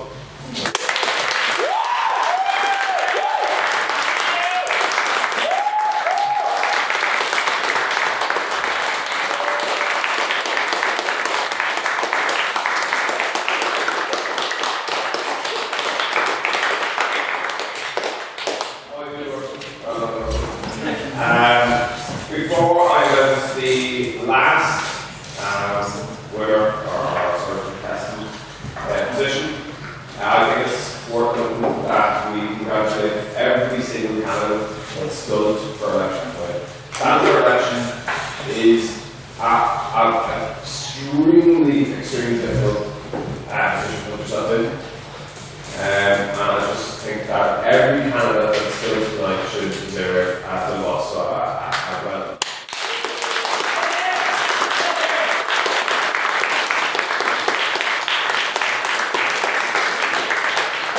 So all the candidates with the final election of tonight. For social officer, it is with pleasure that I elect.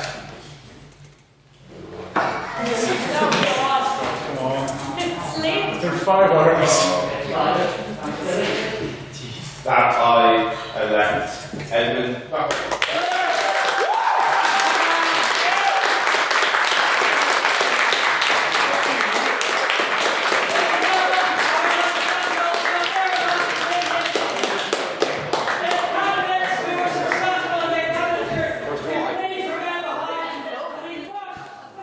I really hope you enjoyed this recording. Editing it gave me absolutely no pleasure whatsoever. The original thing lasted 5 hours.